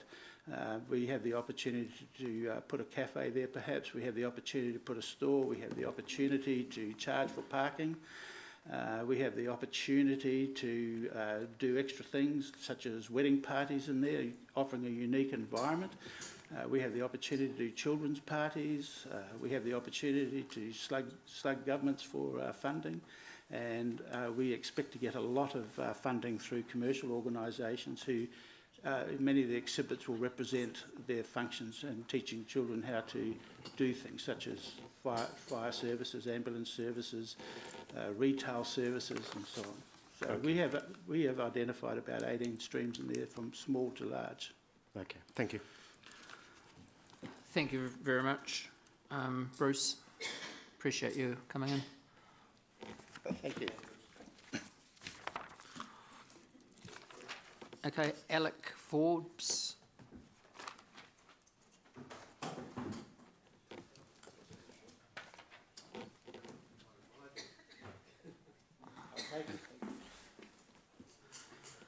Thank you, Alec. You have 4 minutes. Clock's on the bottom right-hand corner, and that includes questions. Thank you. Thank you. Good afternoon, good afternoon, good afternoon. My name is Alec Forbes. I arrived in this town as an immigrant in 1975, and I have remained here ever since. I have been involved in the creation of the Meteor and of the Hamilton Fringe Festival and the free summer outdoor Shakespeare, the precursor to the Gardens Festival. So I feel I can talk on the topic I'd like to talk to because my submission has very little information on it. I would like to give my complete and utter and total support to the Waikato Regional Theatre concept and also in the proposed location that it is. The Founders was built, I believe, as I'm my understanding, with significant financial contribution of people of the city. It was then handed over to the council to look after it, and I'm sorry, but you, collectively, the collective noun of the council, have failed, because it's fallen down after 50 years, which is not good. But you had a responsibility, which you failed, but you now have another responsibility, I believe, to recreate that style of venue for the town, to make this town to keep moving from being a service town to a proper city, a city that has pride and respect in itself. So, from the figures that I've understood, the 20 million to do up the Founders itself back into a working state. So that would be making a slightly smaller and slightly shabbier pig's ear out of what was a pig's ear to start with. The 25 million that your contribution, which is capped, and then the rest being funded by Momentum and other agencies, strikes me as a remarkably good deal. There is money, it's equivalent kind of costs, the two options, and this would deliver a state-of-the-art building that would last 100 plus years, one would hope, well past 100 plus years. On a practical level, in the documentation it says there'll be 2 trusts. There'll be an operating trust and there'll be a property trust. I assume that the paperwork around those 2 trusts would have a similar model to the Meteor, where if the Meteor, and also the Clarence Street, if the Meteor stops being a theatre, the building and the land go back to the council. So I just assume that that would be the same deal with that arrangement, because then it remains part of the assets of the city, and so it can't be used for anything else or sold or repurposed, and other people make money off it. Yeah. Okay, 1:30 to go. Yeah. Two popular difficulties. The parking. There are, and this is just going over what has been said, there are 2,000 car parks within walking distance. Hamiltonians have the sense that they should be able to park right in front of where they're going, but that's no longer the case. The drunken nightlife. Yes, the people coming out of the NZSO, meeting the drunken people. If you go back to when I started legally drinking, there were two ale houses in Victoria Street, the Commercial and the Hamilton Hotel, Riverina, 9 in the entire town. That was 30-odd years ago, 35, whatever. What's it going to be like in 20 years' time? The situation that we have now is not inherently going to be the situation that's going to exist. And also, the culture that the building itself will change the culture when they come out with the numbers, with the people. It will change the vibration of Victoria Street for the better. So I don't see that as an impediment of the whole thing. The theatre in its position that on the Hamilton Hotel, it will be, it's kind of like a keystone to the other developments that go down the riverbank. It will tie them all together. It will continue and solidify that opening up of the riverbank.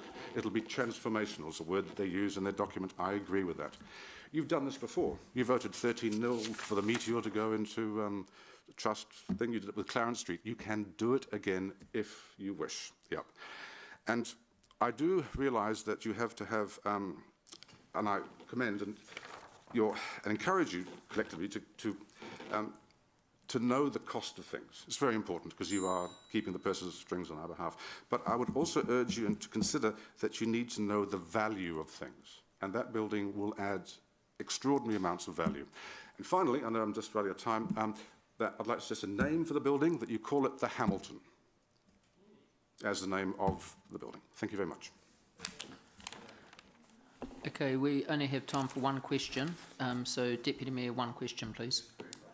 The Embassy Park, yep. Do you have any, because obviously how that development relates to the immediate surrounds, do you have any idea, because obviously and I'm a bit vague as to where entry and exit will be. Do you have any other observations around the other things we need to be aware of? No, I trust Charcoal Blue have thought this all through. It just makes sense, the location, because it's next to the Embassy Park, and then there's Victoria and the river, there's a museum, there's that whole, the river opens up, which has always been closed, and I've always been a supporter of keeping it closed, because I personally like that. But if you're going to go down that track, then this is a very keystone to cement the opening up of the riverbank. Thank you. Thank you very much. Thank you. Thank you very much, Alec. Right, thank you all. And Alec, I just want to thank you for your passion for the theatre and your passion for Hamilton. That's all right. Thank you. My pleasure. Thank you. Graham Pollard.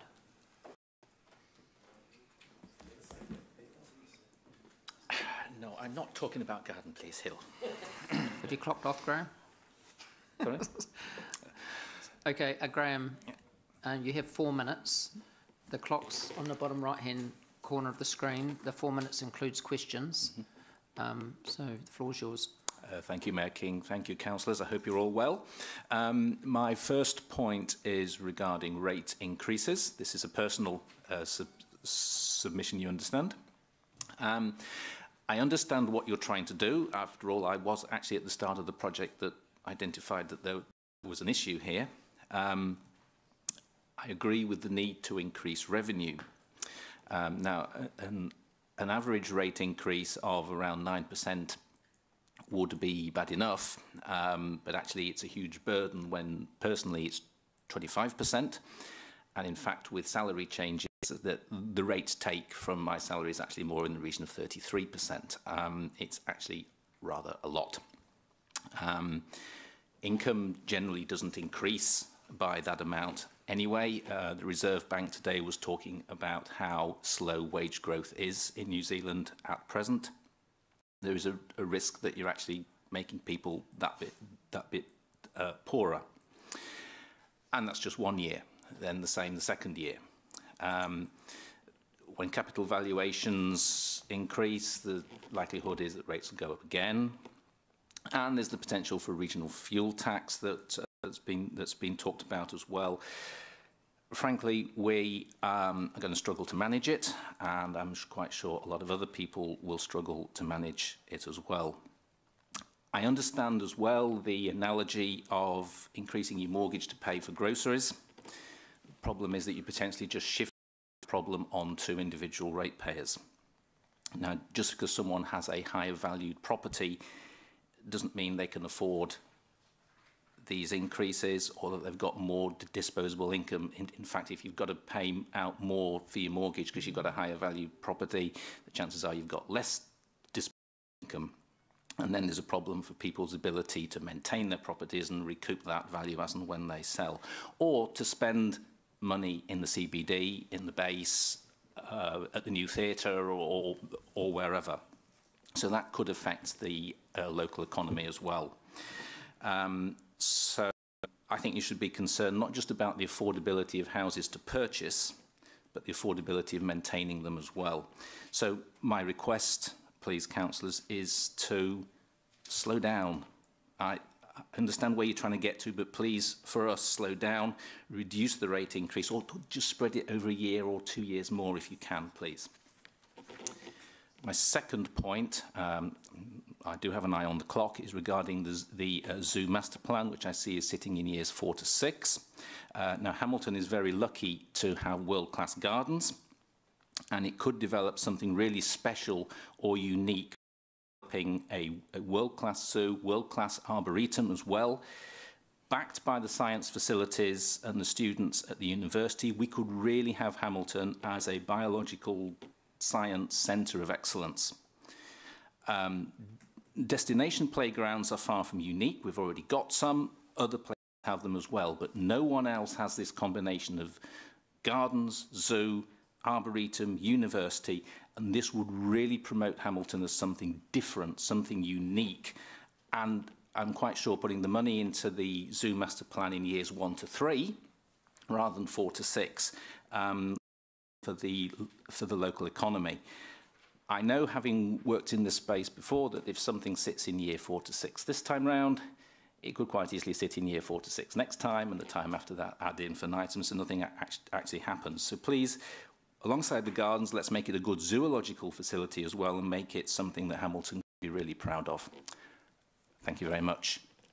Bang on. Lovely. Thank you. Thank you. I'll allow one question, Paula. Oh, thank you. Well, I'll just take this one then. In respect to following up from your question, your comments on the zoo and Waiwhakariki, in terms of what should be forward, as you suggested, what aspects of the zoo plan would you prioritise? Is it the entranceway, Waiwhakariki, or what bits do you feel that... I'm certainly very, very keen on the links with Waiwhakariki. But certainly my experience when I was at Chester Zoo in the UK, we developed the entranceway there, and that made a huge, huge beneficial difference. The ability to get people in, feeling welcome, moving them through into the zoo, which they've come to see, makes a huge difference to the visitor experience. It gets them off on the right positive foot right at the beginning. So that and the connection to Lake Waiwhakariki would be your priorities? Yeah, yeah. Thank you. Thank you. Thank you very much. Lovely. Thank you. I thought so.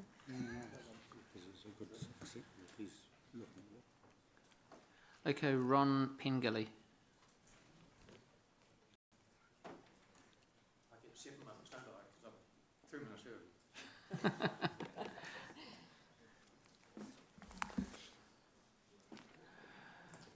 Okay, thank you, Ron. Just the clock's on the bottom right-hand corner, so just I'll leave the hand the floor to you. Thank you. Yes, I'm here as an individual, but I believe I represent a lot of other people in the city. We have a consultation document that Council put out.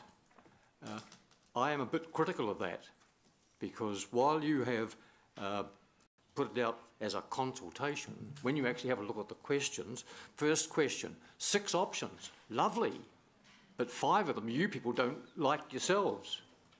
And, you know, who's going to opt for questions or options 1 to 5? You know, we can't afford it. And we didn't have something else we could put in as an answer to that question. You've proposed a uniform annual general charge of $500. This is a regressive tax. However, if you intend to have uniform annual charges, may I suggest, refuse $120 or thereabouts, water $250 or thereabouts, and sewerage, I'm not sure of a figure there, but if you have uniform charges for those services, then that money gets put into the refuse or water or sewerage accounts, and your ratepayer is then able to see that the money that they are paying is being spent on that activity. And that would be a lot easier to defend than to try and defend a uniform annual general charge, which just goes into the general, dare I use it, slush fund. The other thing, there was no choice provided regarding the transition process from land value to capital value rating. You know, it was set up to be transitioned in over 10 years. A couple of years down the track, and council decides, oh, we've had enough of that, and they just chop it off. You know, it was put in that it was to give ratepayers time to adjust to the change. But you've just chopped it off, and we've got no say. Not good enough, I would suggest. I've actually put the word here, dictatorship. Is council a dictator? That's the impression that your ratepayers are getting. I trust you can all remember the email that I sent you on 24th of April, pointing out the size of the increase in the rates. A response from the Mayor through his executive assistant. Councillor Southgate also acknowledged it. Councillor Pascoe didn't acknowledge it initially, but he was working behind the scenes and he got me an answer from staff. And as a result of that, I have amended my figures very slightly on it. But the 2019 increase of $26 million equals plus 16.9%. The 2020, the increase over and above our current year, equals 31% as the accumulated or the compounded thing. Now, it's just more than we can handle. You know, you say it's a 9.5%, but it's actually 16.9. 16.9. You know, are you in the business of telling lies? I've actually spoken to a member of your staff last afternoon after I got the reminder back through Rob Pascoe. And as I say, I had a small adjustment to my calculations, but it doesn't alter the fact that the increase is more than we can afford. Just to highlight that, New Zealand superannuation for a married couple, we are going to get, or we are getting, $16.42 a week extra. Marvellous. Council's rate increase wants $7.80 of that. That's over and above what we're already paying. Excuse me, Ron. Why should you get Excuse me, that Ron. much? We're out of time, but I'll just give you 1 minute to wrap up. Yep. Okay. Thank you. I've got a note here. You've got a privileged position because you can legally set rates and strike them. But we don't have a right to demand more money that we can pay you. You know, I believe you folk need to have a moral right or a moral outlook before you start legally charging us. Concern for ratepayers. You ask a question about do we know of any partnership. Your most important partners are your ratepayers. You don't need to go looking for other partners. Let's satisfy the partners you've already got. Thank you, Ron. I won't speak about the boundary extension, but I hope you take note of my comment there. We'll just very quickly just touch on it. Sorry? Very quickly touch on it if you want to. Well, I just believe, I started work in 1953 when I was in the Ministry of Works and they had a new department set up, or a new division set up with the Ministry of Works, Town and Country Planning. That was 1953. Here we are 65 years later and we're not controlling urban spread. We need to go up, not out. We haven't got the land to pinch from food production. You know, I was talking to, in fact, it was the staff member who's from Pukekohe, and he said that they're ruining my home area. And, you know, the same thing is happening here. Great. Right, thanks very much for your presentation, Ron. We're just out of time. Yeah, but do appreciate it. I hope you got everything covered you wanted to.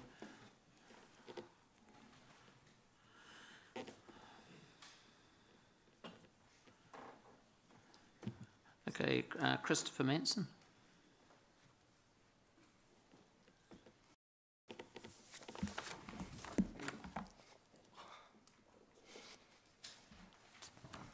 So, Christopher, you have 4 minutes.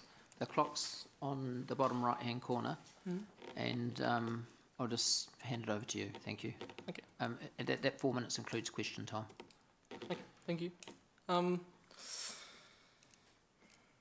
a first-year student at the University of Waikato studying environmental planning and sociology. So today I'm coming here to express planning options that I believe that the City Council could use.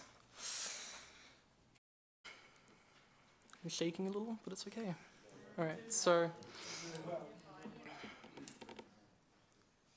the very first point I'd like to make is that a lot of the trees that get planted around the city and new parks being developed tend to be planted for their aesthetic purposes and not necessarily holding any environmental or social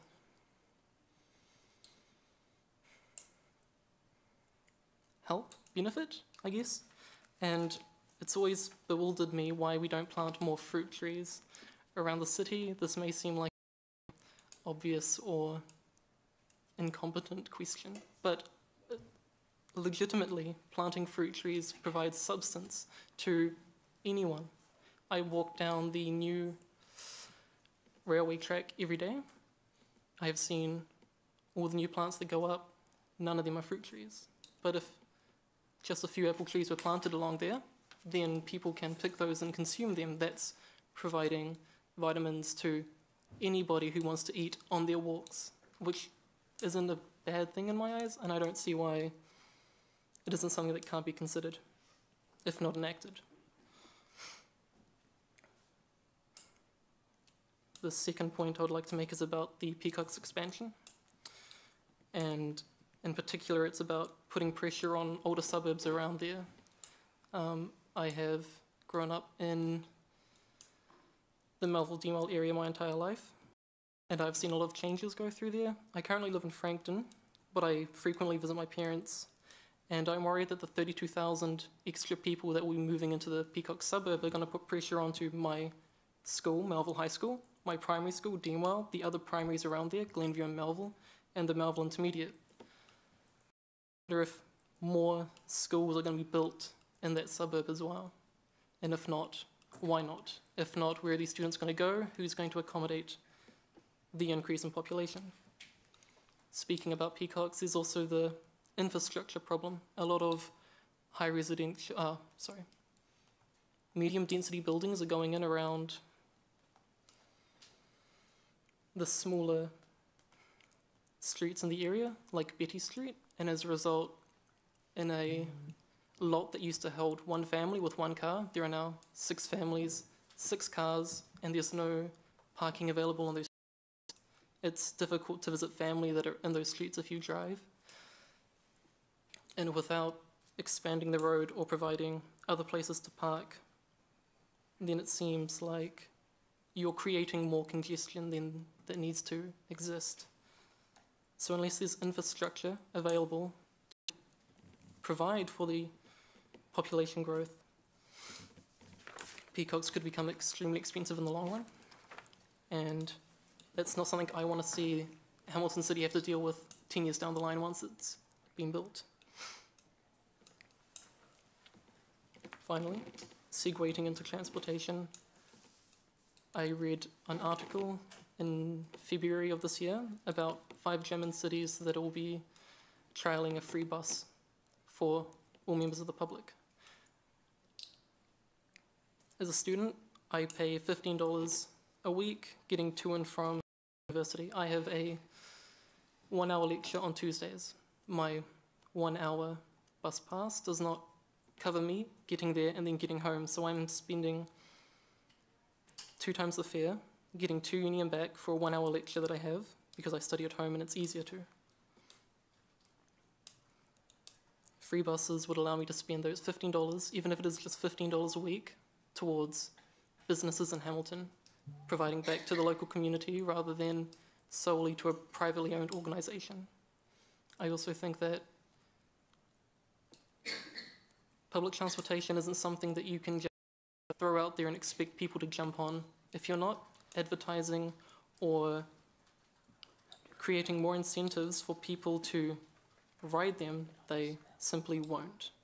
And a lot of students and friends that I have didn't know that, for example, 96% of households in Hamilton are within 500 metres of a bus route. That was a staggering figure to them. Excuse me, Christopher.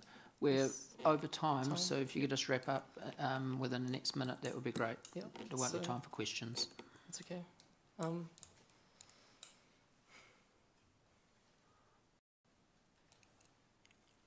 Unless people know how well buses run in the city compared to Auckland, which is completely atrocious. I think we can all agree that public transport in Auckland is atrocious. If you don't advertise how efficient it is here, people won't feel the need to use it and they will continue to buy single-purpose automobiles that add congestion and air pollution into the atmosphere. I forgot what the end point was going to be, but that's it. Thanks. Lovely. Thank you very much, Christopher. That's great.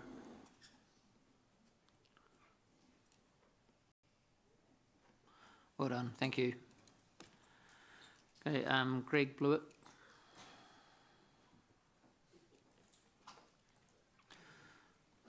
So, Greg, you have 4 minutes. The clock's on the bottom right-hand corner. The 4 minutes includes question time, but if you would, so the floor's yours. Thank you for making the time to listen to me. My submissions are about the rates, proposed rates increases. First thing I'm asking the council is to do some basic budget management. If you can't afford to spend the money, cut your expenditure. You don't keep loading costs onto people that can't afford them. I believe the council is spending far too much money on vanity projects, things like doing up Garden Place and things like that, that are not necessary. We need to spend the money on key infrastructure and debt reduction by reducing, as I call them, vanity projects. The things like the river project and those sort of things, they can wait till we can afford them. This proposed rate increase, I own rental property, and this is going to load money onto the tenants who can least afford it.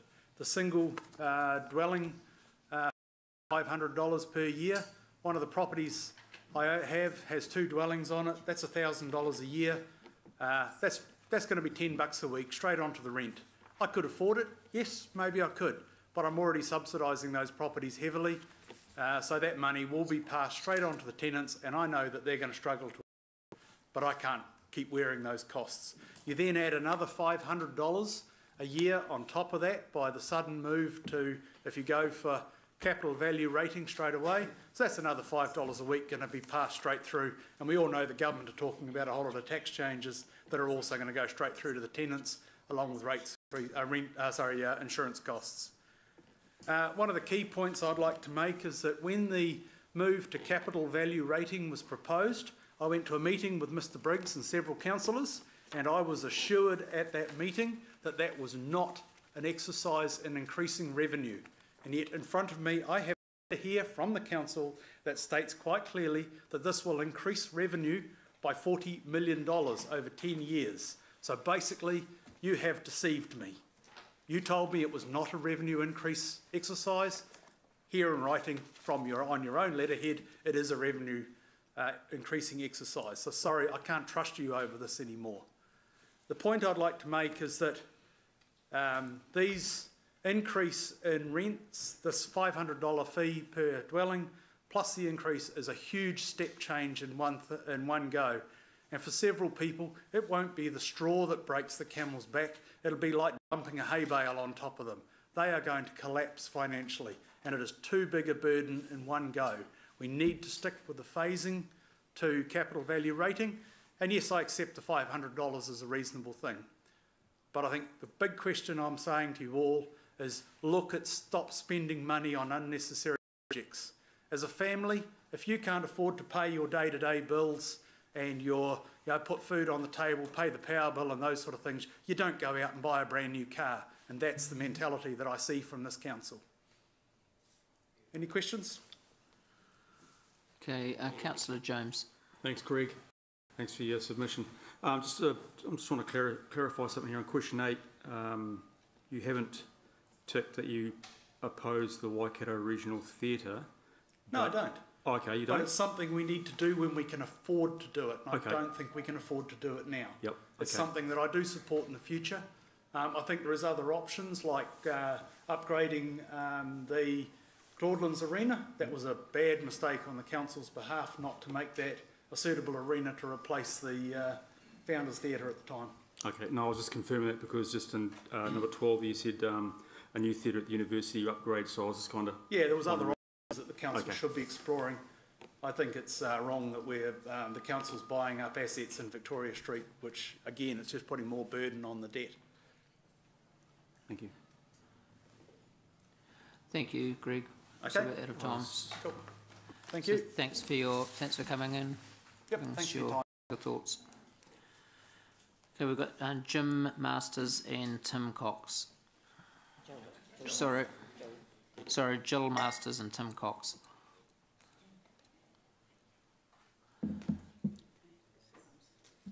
So,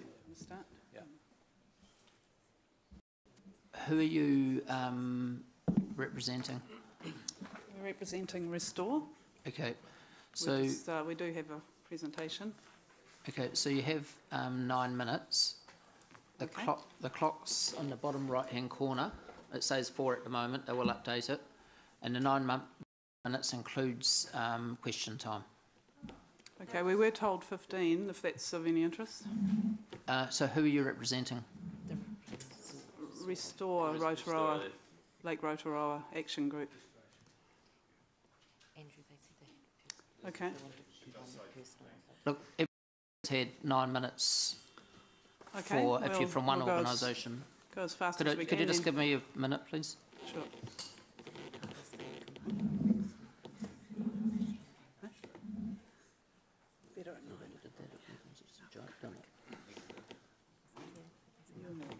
So you're representing one organisation, you get 9 minutes. I've got to be consistent to all presenters. Absolutely. And, okay, Fine. so your 9 minutes is here, and I'll hand it over to you. Thank you. Thanks very much. Good afternoon, everyone. Thanks so much for giving us this opportunity to present. We are, as you see, Jill Masters and Tim Cox.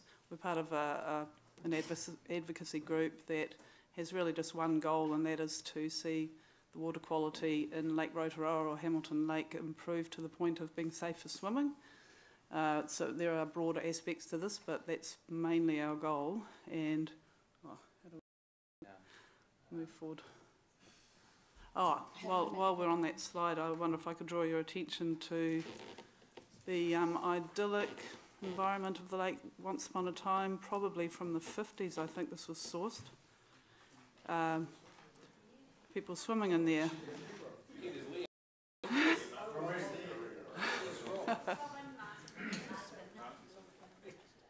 Now I can remember swimming in the lake. My own demographic and those older can certainly remember.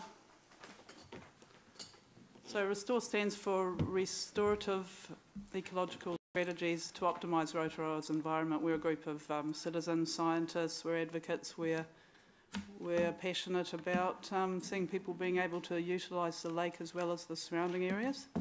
And hopefully our time's going to stop while we're getting this sorted. Yeah. Have you? Okay. Okay. So just... I haven't got a copy of them though. Yeah.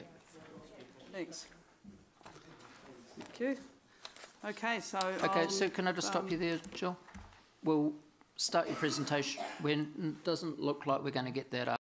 We've all got a hard copy. That's great. So That's I'll just, we'll restart the clock from 0. Cool. Okay, because we've been floundering here a little bit with the technology. Okay. So Appreciate that. you just start from where you're comfortable now. Okay. Oh, there we go. It's working. So we have a lot of very smart people on board, as well as people like myself who's smart in some ways, but not in science. So we've put our heads together and we've basically gone out into the community in various ways to, in my job, as opposed to Tim's, who's the brains and the practical guy in this presentation, to just give you something of an idea of the feel behind the lake, the connection that the citizens of Hamilton have to it, and what they want and how they share our goal. So I'm a bit worried about the red writing at the bottom of this slide. Clearly enter the lake at your own risk. Now I'm sort of embarrassed about that and ashamed, because it's not what we see, it's not what we want visitors or citizens to see as they walk or walk around the lake or enjoy any other part of the domain. So I think it's time, and so do the public, think it's time to do something about this. So what we're doing is we've developed a network. We work with neighbourhood groups. People have come to us asking for advice. We have engaged with the council before. They've been very supportive, been wonderful, up to a point. And we've had input into the Lake Domain Management Plan, but mainly we go to the Waikato show and we engage with the public. We offer them a chance to make a submission. We do work alongside draft plans that are happening. We've had a number of newspaper articles, and there's an egg.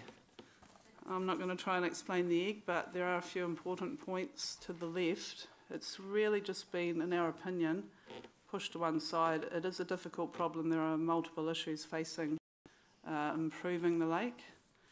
It costs some money, but this is an example of the support we've got. There's a lot of interest amongst schools. These guys are from St Peter's. They did a fantastic job, came to one of our meetings and showed us their science project. Just fantastic. So bottom line is a lot of interest, a lot of support, and there's the beautiful cover of the Hamilton Lake Domain Management Plan and its final draft, not a draft, its final result. And this is something we're very excited and very proud of, that we were able to help facilitate getting that in. There are a whole lot of other objectives, of course, but there it is in black and white. Lake Rotorua water quality to be returned to be managed to a state safe for swimming and recreation. But there wasn't any money, as far as we know, not 100% sure, but as far as we can tell, there's no money put aside in the final, in the 10-year plan. So off we went back again to the latest Waikato show and Te Papanui Earth Matters, that aspect of the Waikato show. Once again had many hundreds of conversations with the public, and we asked them, first of all, they all thought that it should be returned to being safe to swim in, but this is a collation of the results of the submissions, and in front of you should have hopefully a form that shows how we approached, what we drew our data from. So we put those results together. Unfortunately, Garden Place took a hit, but that's nothing to do with what we're doing. We simply took from the online submission form, we took the same points that council have suggested they should fund, and we asked people, do you think any of these are of a lower priority than restoring Lake Rotorua? And that was the outcome. So we're not take this as the gospel and follow it to a T. This is, telling you what to do. We're just saying this is the voice of the people, and this is what they think comes second to fixing the lake. And we got 106 submissions. 92 of those people identified at least one aspect, one project that they thought should go down the list from the lake restoration. And just to give you a feeling, I just want to take a few seconds and say there is a deep heart, there's a deep connection with the lake. Everyone wants to see it swimmable. Not one person in all our years has said, why would you want to do that? It's just waste of time, waste of money. Everyone is keen. Some are delighted that we're doing this. We've had people come in year in and year out and said, you're still going, that's great, keep it up. And the general sentiment is don't damage it any further, fix it, put money towards fixing it, and make it a place where people can swim. They don't think there's a lot of swimming areas available, so it's seen as a very viable way to fix that. And interestingly enough, someone said the Lake Domain is a central city park, which I thought was a great comment. And also something that touched me is a quote that said, it's seen as a lack of concern for the environment in general, as though environmental degradation is not important, that it's about figures and facts and not about the actual life experience of people that live here. And I can tell you 100% people are behind this project, and we want to see, we feel we should see some funding put towards investigating this. So thank you so much, and I'm going to pass over to Tim to get into the meat of the matter.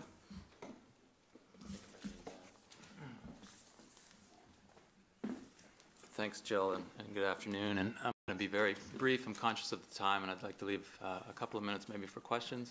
But just as a wrap-up, I think we're all pretty well familiar with what the problems are in the lake in terms of water quality, and I've listed those in sort of 3 categories up there. The first and probably the #1 problem being the pathogen bacteria. So this is the fecal bacteria, the E. coli, the fecal coliforms that we know are in the lake persistently at high levels in certain areas and prevent swimmability. Nutrients, algae, what turns the lake green at times of the year. Heavy metals is still an issue primarily in the sediments, potentially that probably needs to be fully addressed before we have a swimmable lake. Let's move to the next slide quickly. So that's the problem. What are some things that could be done? I've listed just a few ideas here, just as examples. These are all actions that have been taken elsewhere very successfully. They are worth considering for this lake. If I had to say right now, I'd probably put my money on those first 2 bullets as a good place to start. Source control, I know that the city's already doing some good work in terms of stormwater management. The waterfowl, that's the duck issue. We think that the primary culprit for the high bacteria levels are the ducks, that the regional council is doing some work this year to confirm that. We're looking forward to those results at the end of this year. And then wetlands are a great thing for water quality. They filter pollutants and could be strategically placed for reducing the load coming in from the stormwater. Jill's showing, this is our visual for you for your weekend. Both are samples of water from stagnant pools. The one on the right is obviously untreated, and you can see what that looks like. It's a stagnant pool of water from this area. The one on the left is treated, again, a stagnant pool that's treated with a recirculating wetland. And it just kind of shows you some of the power of engineering and science solutions that could be applied to this lake. And there was one more slide going the other way. So what we're advocating for in terms of a logical next step, in our opinion, after the regional council's work comes in, and we'd be happy to help review that data when it comes in, but beyond that, something that's often referred to as an options appraisal, which is a real analysis and study of those options, the type of thing that I just showed on the previous slide, to determine what would work the best in this lake for improving water quality and what's most cost effective. And with that, I've got 20 seconds for questions. I'm sorry. We thought we had 15 minutes, so it's but we'll leave it there then. Any questions? No other key issues you just want to touch on very quickly? The key issues are reducing those bacteria numbers that are in the lake. That prevents any sort of safe swimming at the moment. Yep. Potentially reducing the nutrient load to the lake through stormwater management. Wetlands would be a good option for that. That improves the color, clarity, and aesthetic of the lake. And then having a look at what the regional council comes back with in terms of what's in those sediments by way of our heavy metals. That probably is not an issue, but that just needs to be put to rest. Okay, so I'll just take 2 questions, one from Paula and one from Mark. Thank you for the good submission. I just want a little bit of clarity about when in the long-term plan, and what have you had any thought about what money or what you would like us to fund when, given that the comprehensive options are not done. I'm not clear when you would like some support in the long-term plan to kick in, and would it be used to help fund that comprehensive options report in the first place, or would you be waiting for that to come out and looking at the first implementation of an improvement action? Or do you understand what I'm saying? I think I do. Jill could jump in. I think what we're advocating and recommending is that money be put aside as part of this long-term plan for a options appraisal right away, potentially at the beginning of next year, once the regional council work has been completed and looked at. Right, it would so make you're sense asking to do council that. to contribute some funding to working out what the options for remediating the lake are. That's correct. Thank you. Councillor Mark. Pretty similar question, actually. If there was a list of things from cheapest to most expensive that you could list that would be most effective, that we could fund first, for example, what would it be other than the feasibility studies? Yeah, I don't want to sit here and give you that sort of answer without doing the study. That's what the study's for. But as I said in one of the slides, right now, if I had to give you an answer, I'd put my money on those first two bullets that I had, which were some better stormwater management in terms of what's going on in the urban catchment and addressing the duck issue. That's my source control bullet. And the second would be enhancing wetlands, which can be fairly low cost. There's some construction and engineering required there, but relative to some of the other options, I think you'd get a pretty good bang for your buck with that. The duck and the egg, really, isn't it, at the moment? That's right. Thank you very much for your presentation, and thank you for the passion you've got to clean up. Thank you. One of our jewel in our crown, actually. So, yes, thank you.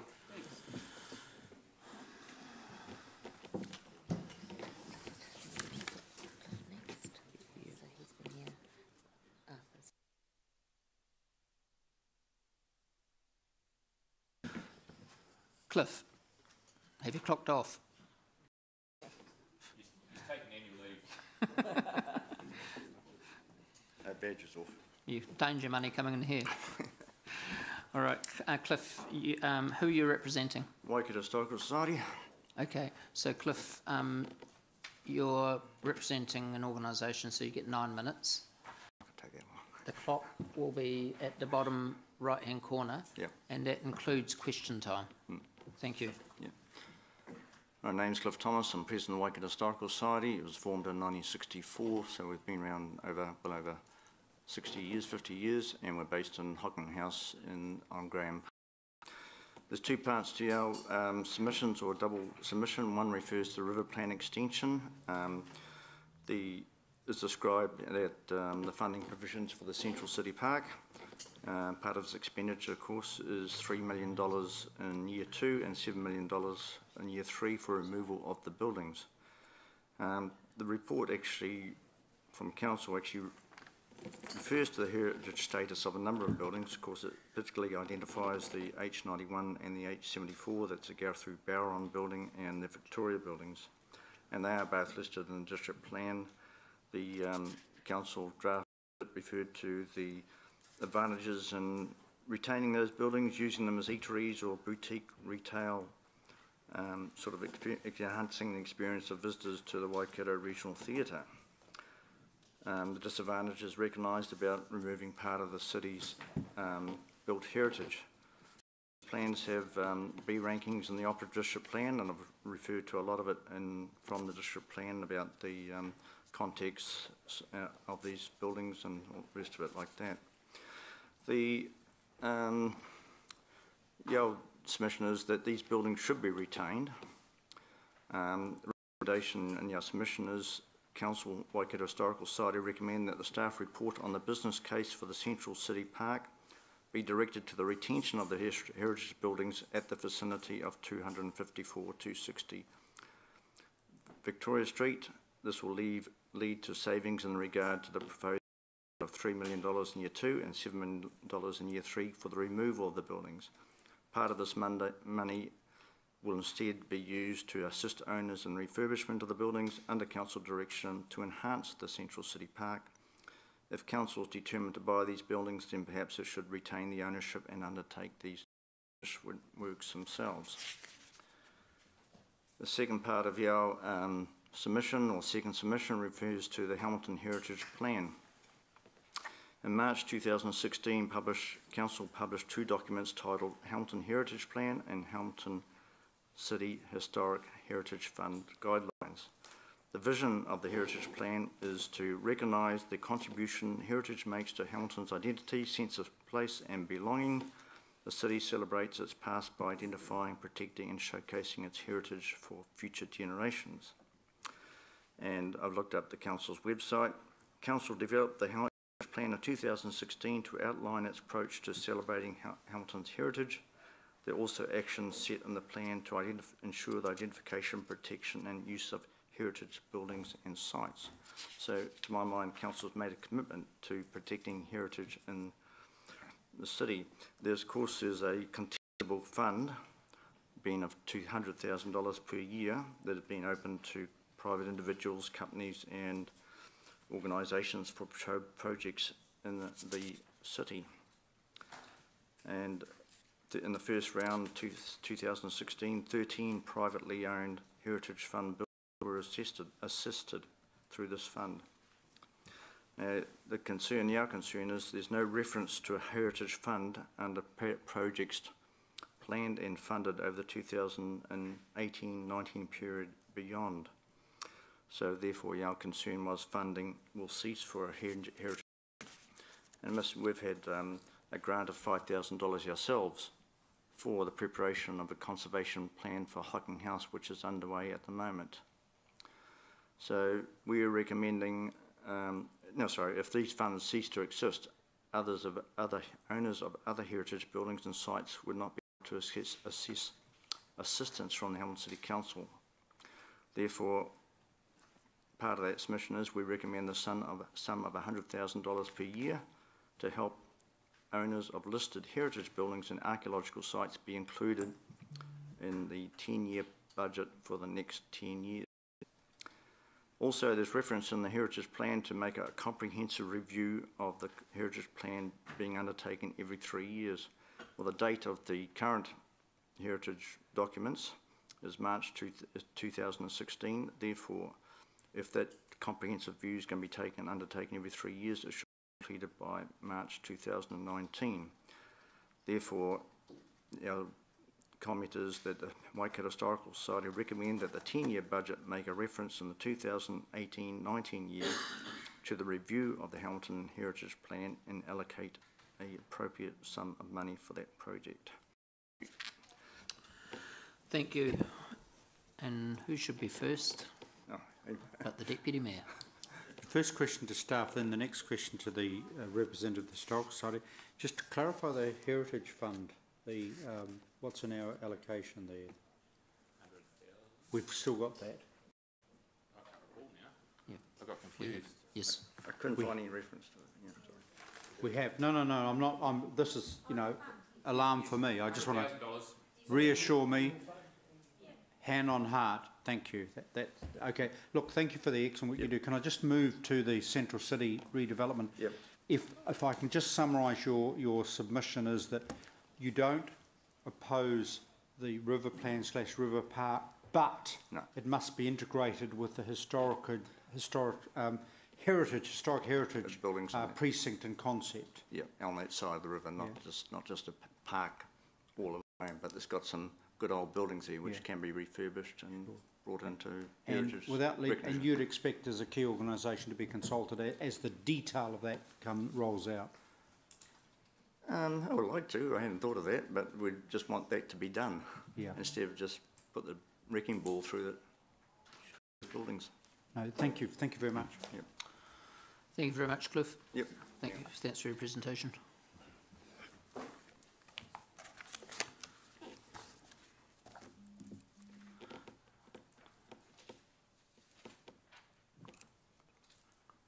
So Archer Grocella. Thank you. Kia ora, good afternoon, everyone. Who you're presenting for? Okay, I just represent myself, individual. Okay. So you have 4 minutes. The clock's at the bottom right-hand corner. Includes questions. Cool. Thank you. The floor is yours. Yeah, thank you very much. I just represent ordinary citizen and resident of Hamilton. I think my key points would be the number one is to oppose the proposed option 6, which is council proposing. Looking at my documents here in my latest letter with rates, that would mean increase of over 40% in my current rates, plus, and this is before re-evaluation, so I would expect further increase, and I don't think that's a good idea. Other key points that I wanted to make in terms of some suggestions for increase in revenues for the council. It's obviously looking at closer at properties that are used for commercial purposes. I'm thinking about rental properties and properties used for B&B. I can give you very specific examples. Those properties that are rented or used as Airbnbs, they generate quite a lot of wastage and movement and probably use of water as well. So I believe they probably use more media and more resources than normal residential properties. I think that would be probably just my main point. I would suggest that for the development you would go with the Rotokauri because I think that area would be much better suited and development of that area and the business park proposed there just create more opportunities.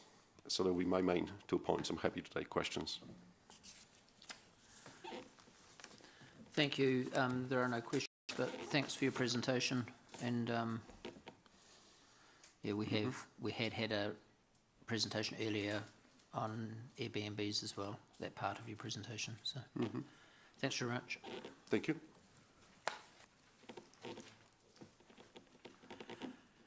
Okay, we've now got Sally and Roberts McDougall. Roberta. Sorry, apologies.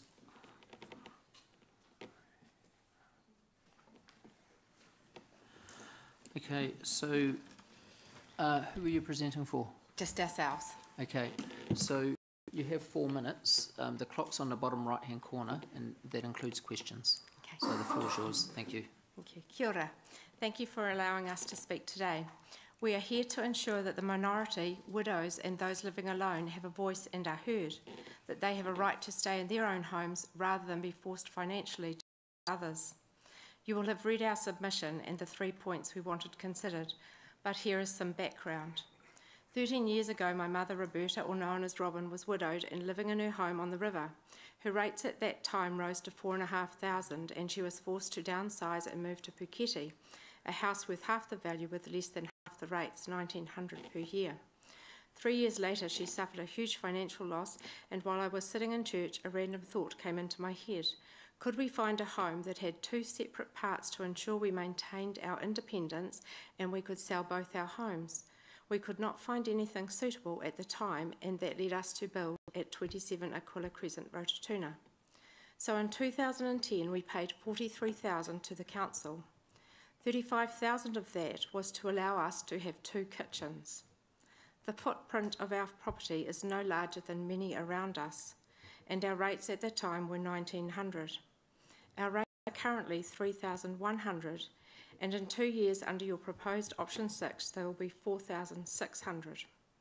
You consider the property to be 2 dwellings, and yet you will not allow the splitting of the rates, so my widowed mother would be eligible for a rates rebate. And as a teacher, my salary has only increased $3,000 before tax, while the rates have increased $2,700. So we ask you to consider the following 3 points. That an initial $35,000 extra fee was paid to the council to approve the 2 kitchens at the time of the building the property, and therefore not be subjected to further cost of having a second SUIP. That the property is duly owned and occupied, therefore there is no financial gain being made. And since the Hamilton City Council considers there are 2 separately used inhabited parts, then Roberta, an 80-year-old pensioner, should be eligible for the rates her half share of the total rates of 27 Aquila Crescent. So as a community, we have to look out for those widowed and living alone, and the council should be promoting this style of living as one of the solutions to the housing crisis. Thank you. Thank you. Councillor Dave. Yeah, thanks. Thanks, Commission. Who told you that you weren't able to do that split of the ownership for the rates purposes? We met with a council staff member. I'm not after particularly the name. Was it about 3 weeks ago? Just at the counter, was it, or? No, we made an appointment, and she suggested that we move in together and we rent the other part. Because that has been done in the past, Mr. Chair, Your Worship. So can we hold that back to ask for at the end of today, and we'll ask for further information on that.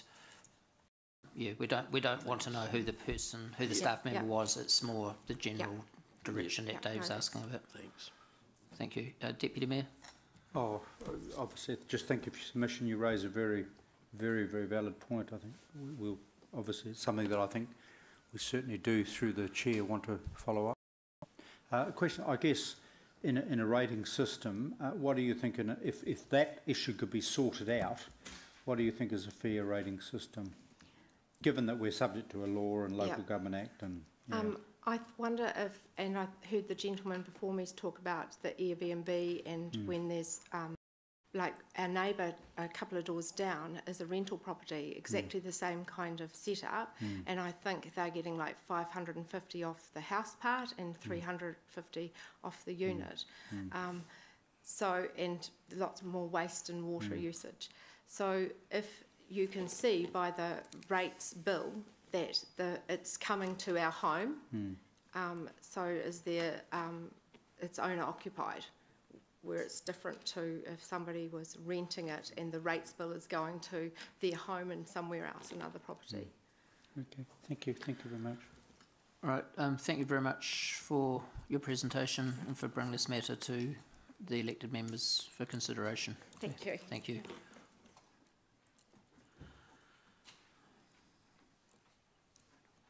Okay, Bruce Murdoch.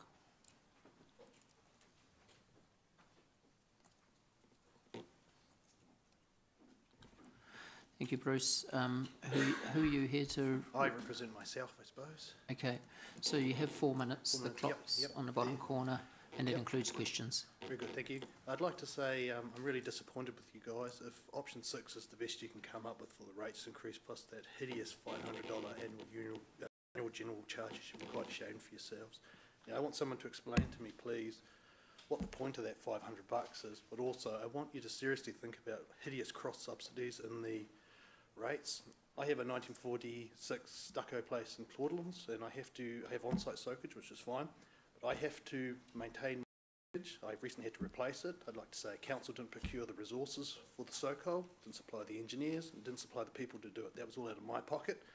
But I pay $9 a week according to my rate statement for stormwater, and I know the guys at Road to Turner, their water just goes into the reticulated system and gone. That violates council's stormwater management plans and other things, and it really, I find that quite offensive, the cross subsidies, but also that annual general charge in general amounts to a little more than a cross subsidy for the wealthy who can't afford their houses. So that really disappoints me immensely. That's what you guys could come up with. That's pretty much it in a nutshell. Okay, it appears from what you said, you do understand the uniform annual general charge quite well, I think, from what you said at the end, or where I'm heading here is would you like us to make a staff available to go through it with you from an understanding? Yeah, well, I mean, I've read it all and what have you, but I mean, just letting you know that if that's the best you guys can come up with, then that's enough. I thought we'd turn the corner with this council. I thought when the Hardacre and the financial guy, I thought we'd turn the corner, but I honestly have to say, if that's the best you guys can come up with, it's a bit of a joke. So really, I just thought I'd just come and let you know in person that I'm really disappointed. Okay, Councillor Mark. Thanks, Bruce. Hey, there was something else in your submission I was interested in. That was your ideas on the Whittier Bridge. Actually, I take it you. Oh, well, I used to push back, but I got sick of being Yeah. shunted. Share your pain. How would you suggest that would look? Are you talking about a clip-on, or are you talking Well, I about? imagine that's how you'd build it. It's the only way. You're not going to build a new bridge. No, but perhaps. Okay, I'm just after your suggestion on it. So you're saying a clip-on? Well, I imagine so. That you want to build a new bridge. Okay. Councillor Siggy. So much, thank you. Submission and your honesty, it's great. Look, you talked about a soak hole that you've got in your backyard, and you look after it and pay for it all. I mean, would it be interesting for you to actually get some rebate for that? Because can you see that there would be a rebate, rates rebate help? I understand Auckland City Council, and through the unitary plan up there, is proposing a sort of a average charge whereby the community or the CCO or whatever they set it up maintains soakage systems. Okay. So that could be something, but I mean, again, it's like the 20 fire levy that Peter Dunn said you guys were supposed to give back to us when whatever it is, the new fire service was created. I haven't seen that come back either, so I'm just really... Thank you. Thank you. Right, thank you very much, Bruce. Appreciate your submission. All right, guys, so that's the last submission for the day, but we're not finished. We're now going to have a question report back session where anything that came up today that you would like further information on from staff so that they can so that we can then consider that feedback. Now's the time to bring that up. Now, I will be asking for a poll straw to give a bit of direction, because if it's what one person wants and only one person, it's a lot of... I'm trying to avoid generating a whole lot of work for staff when it's never going to go anywhere. So that will also just give staff a bit of a steer as to how much support there is for the thoughts that come back. So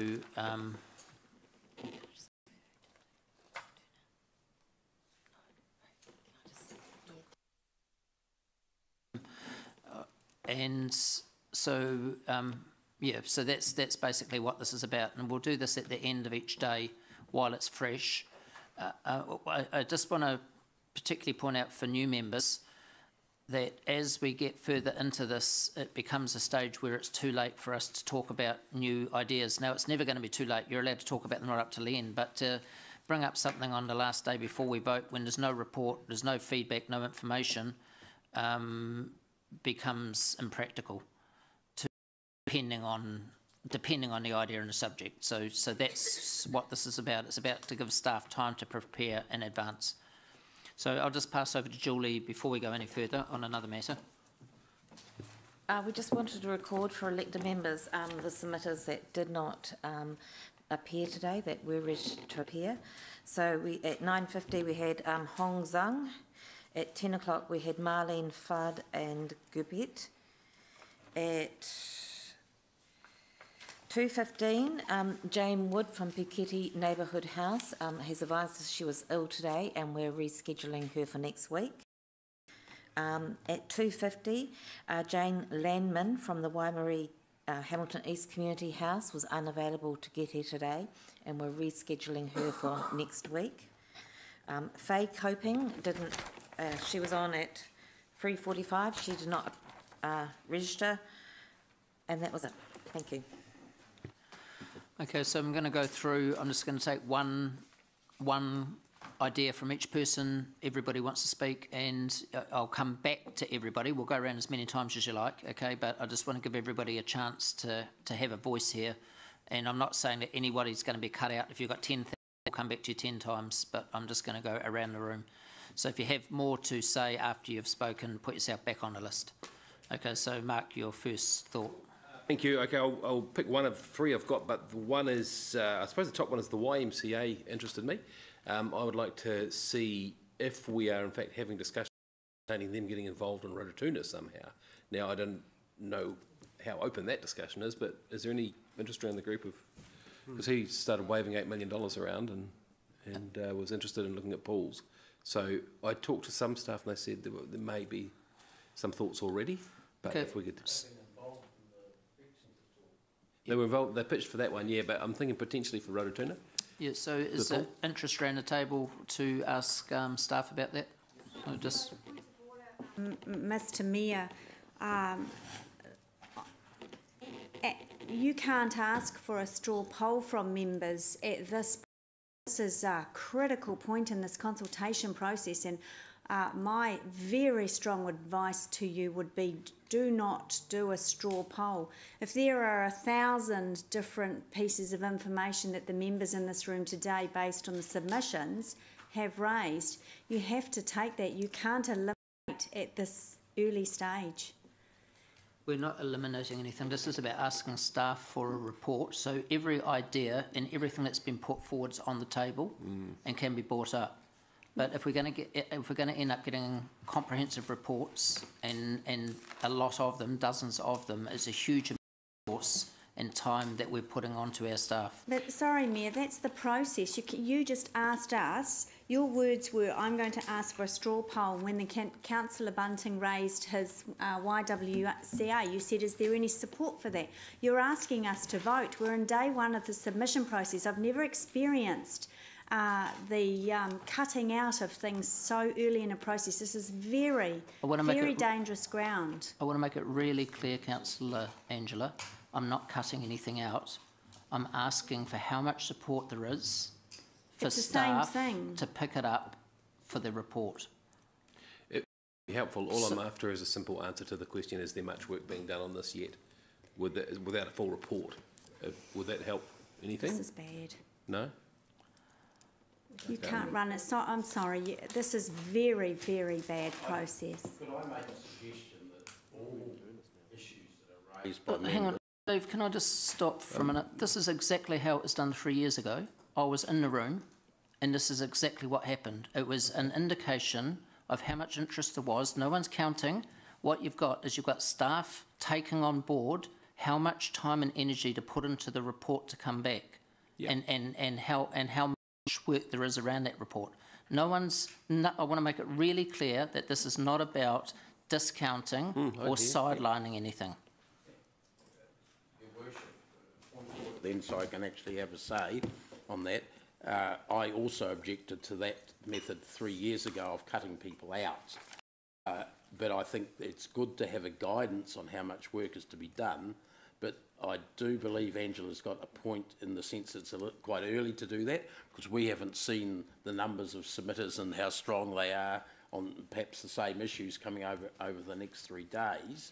So my suggestion for today, especially the first couple of days really, is record all the points and staff put them in some sort of grouping according to, and then you'll naturally select some of them because several people have raised them over the course of the 2 or 3 days, and the ones that where only one person's raised them, then later on it's a good time to ask that question. I just think it is a bit early to be asking the final point, but the other thing is that we should actually have staff here from each of the 4 groups of council. I'm this is something we raised 3 years ago about having that. Can I just come back then? Look, I've got the 2 inexperienced elected members in the room giving advice on where they feel this should go. I'll accept that. So we'll take every point. Staff will collate it, and on as we get nearer the end, we'll make a decision. Then Democracy will give some advice on how to handle it and which way to go. Sorry, Dave, if I can, and Mayor Andrew, I cannot caution enough. We can't just respond to what we are hearing. We're only hearing, as I understand, 10% of the submissions. We have to respond to the weight of the 2,191 submissions. We need to be very, very careful in this process and support what Councillor McPherson has just said. We can't just respond today. It's all of these submissions. So I think what he's just said is a very, very good way forward. We have to be very careful here. Yeah, I'm comfortable with that. So basically we'll go around the room, each person just say whatever you want. Staff will record that. We'll do that at the end of each day. The staff will then collate it up, bring it back to us, and from there that will give staff a steer. So, yeah, comfortable with that, Angela? Sorry, Councillor Angela. all of the notes from reading the submissions, all of those questions and things from those reports needs to be in here as well. And I have about 8 pages of that. Yeah. So I'm not going to do that today, we'll be here forever, but that is normally what staff do, sitting all along there, analysing, listening to the conversation and having analysed all of the submissions. So the other way we could handle this, guys, is you just take notes, and at the end, we bring it up then. We just finish this now. I mean, there is nobody here anyway to even listen, and at probably the most critical part of the day. So maybe we just wrap it up now. Everyone keep their notes, and at the end we'll have one wrap-up session. 4 members who won't be here on the last day. So is it okay if we just slip these to? Yeah, if we slip these to staff beforehand, or write them up there ourselves? No, email them to the email. Yep, so we want to hear. The whole point behind it is to try and catch things when they're live so that we don't lose them after, because what happened previously, we get to the very end and then we try to remember everything that's been discussed. So we've got our notes. Staff have been watching through the video and we've got notes. And we're really keen to hear your notes, either directly to the email address or now if you wish to express them to us. Just at least we're capturing the key highlights. That doesn't preclude the more comprehensive follow-up questions.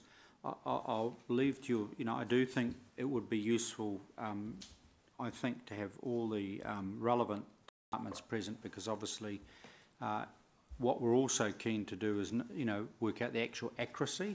Some points may be done, and obviously there was one we're going to follow up on the $35,000 stuff. But I'm wondering for a very quick round robin now that we each of us have got burning things, we would. Well, I mean, what would you want, through the chair? What would you want, Angela? You've made a whole lot of notes. Yeah, how do you want to? It doesn't feel like the right thing to do. When we do it in other ways, we always do it at the end.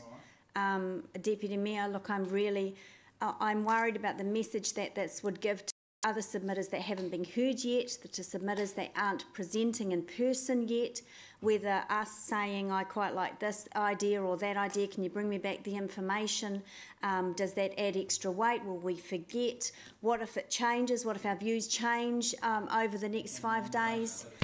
Rob and I, there, we will ensure that through email we will. Excuse me, guys. But I'm only one. Excuse me. Here. Can we just, we'll just take a couple of minutes off, and I'll get some advice from Democracy about where to go here. Yeah. And so just it'll only be 2 minutes, but thank you.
Councillor Paula.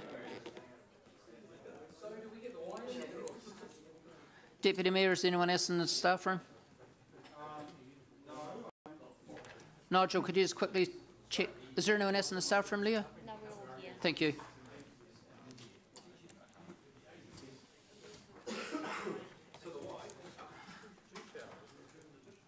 Okay, guys, so the email address is on the board. If you've got any questions or anything you're not sure about, email it in to that address. Don't CC in every member.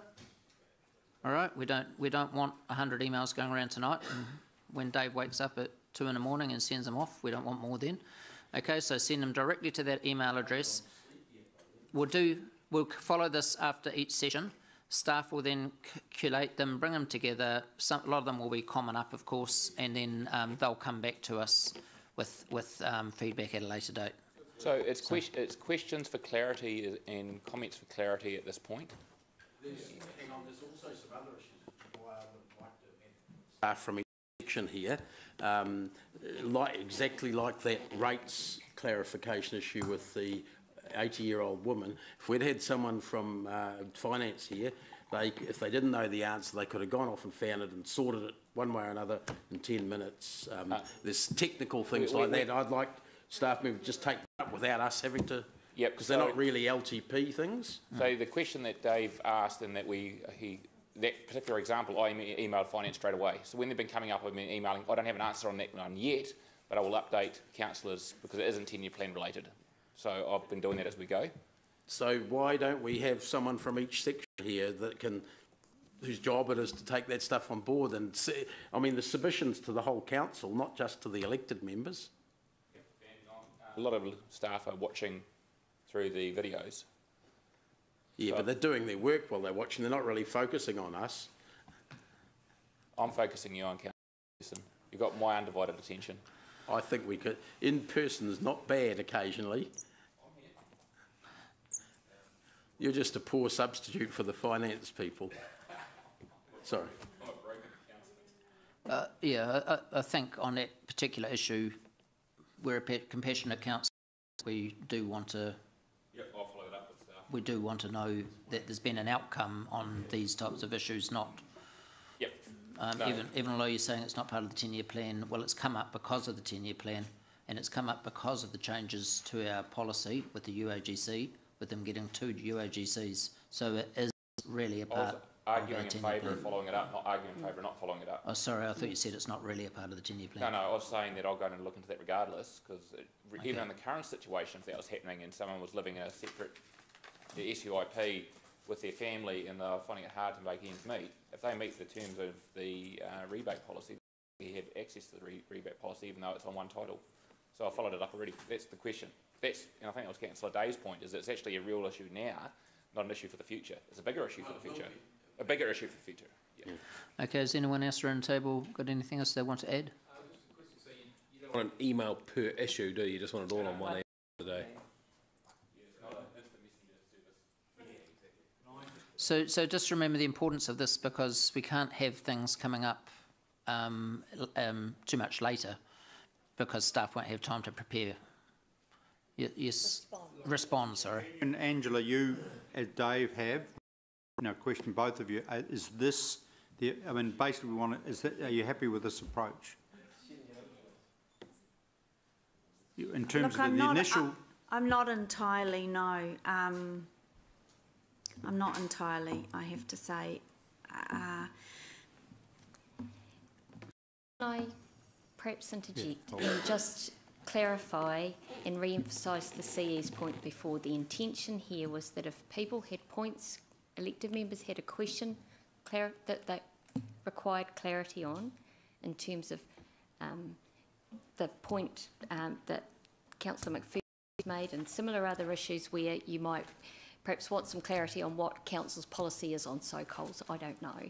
It was the opportunity to just raise those things. It was not intended, as I understand it from the strategy team or from anyone else, to be in any way shaping or forming or contributing to the final report. That is quite clearly not the purpose. There was also the intention, to Councillor Dave's point, that this point in time and day provided an opportunity to put some staff in front of elected members, time that they could be scheduled for and be here for, to respond to questions that they may have, the CE and staff may have put to them that they received through the email. So if it helps, I think that this is just about capturing the clarification points as we go along, and it doesn't in any way preclude the kind of process or the comments or the points you're making, Councillor O'Leary, or that Councillor McPherson's making about the stuff that normally happens at the end. And thank you, Governance Manager. You've articulated that better than I have. I'm a bit shocked by it all, but my concern and my risk is that this information would craft the final budget, and we can't do that. The organisation must respond to the submissions. We are merely a party sitting here viewing and listening at this point, and you're absolutely right. Questions only through that of clarity, Yep. as you've articulated very well. And for example, there's been some questions asked of submitters today. The Deputy Mayor asked one submitter, you know, what other councils have UOGCs and so forth, and that submitter didn't know. So I've captured stuff like that as well, as information for clarity. So it's that sort of thing. And develop and craft this at this point. No. We do that at deliberations. When you've got everything Yeah. together, you heard everything, you've read everything, you've got everyone's views, Yeah. that's when you think about these things. Thank you. Councillor Ryan? Yeah. This isn't just about emailing things through for clarity, it's all about capturing ideas and things that have evolved from hearing the people today, isn't it?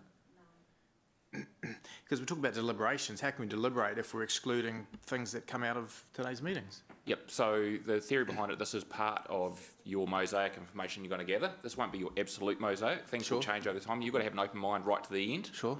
And so if there's particularly you've heard an item that you, hey, I thought this is really great, I want to promote that as part of the budget, you need to capture that. And as you work through this, it might actually change and might develop and so forth. So you have a responsibility as an elected member to capture those points that are more about policy setting than actually seeking information. So that's your responsibility. And So what's the opportunity then to submit on that? Is it going to be at a briefing or at the end of this process? Is when we get into the cut and thrust of debating and fighting for things we want in and out. The organisation responds, the CEO has the responsibility under the law to present that deliberations report that we get stuck into. We have no authority to do anything but prior to that. So can we get material added to that deliberations report? Oh, hang on. Ryan, you need to be directing your questions to the Chief Executive or to the General Manager. It's not appropriate to be taking advice from an elected member on matters of law, or I'm just saying you need to direct your questions through the Chief Executive or one of his staff. I think it pretty much was anyway. Sean? Yeah, so thank you. So as Leanne sort of, I think, eloquently put us at these end of day sessions was to capture the questions for clarity.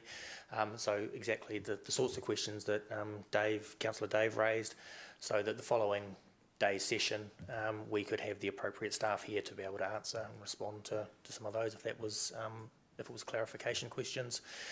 There's a briefing scheduled at the conclusion of the hearings, and at that point I think it's reasonable for you have read all the submissions and have had the hearings at that stage. And if there are, really what we want to capture is if there are things which are going to require staff to do major work,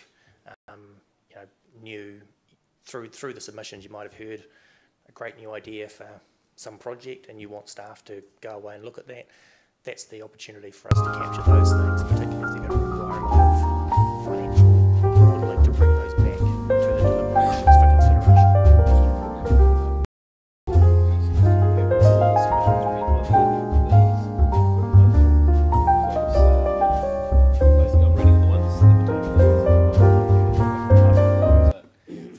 You're saying it's timely.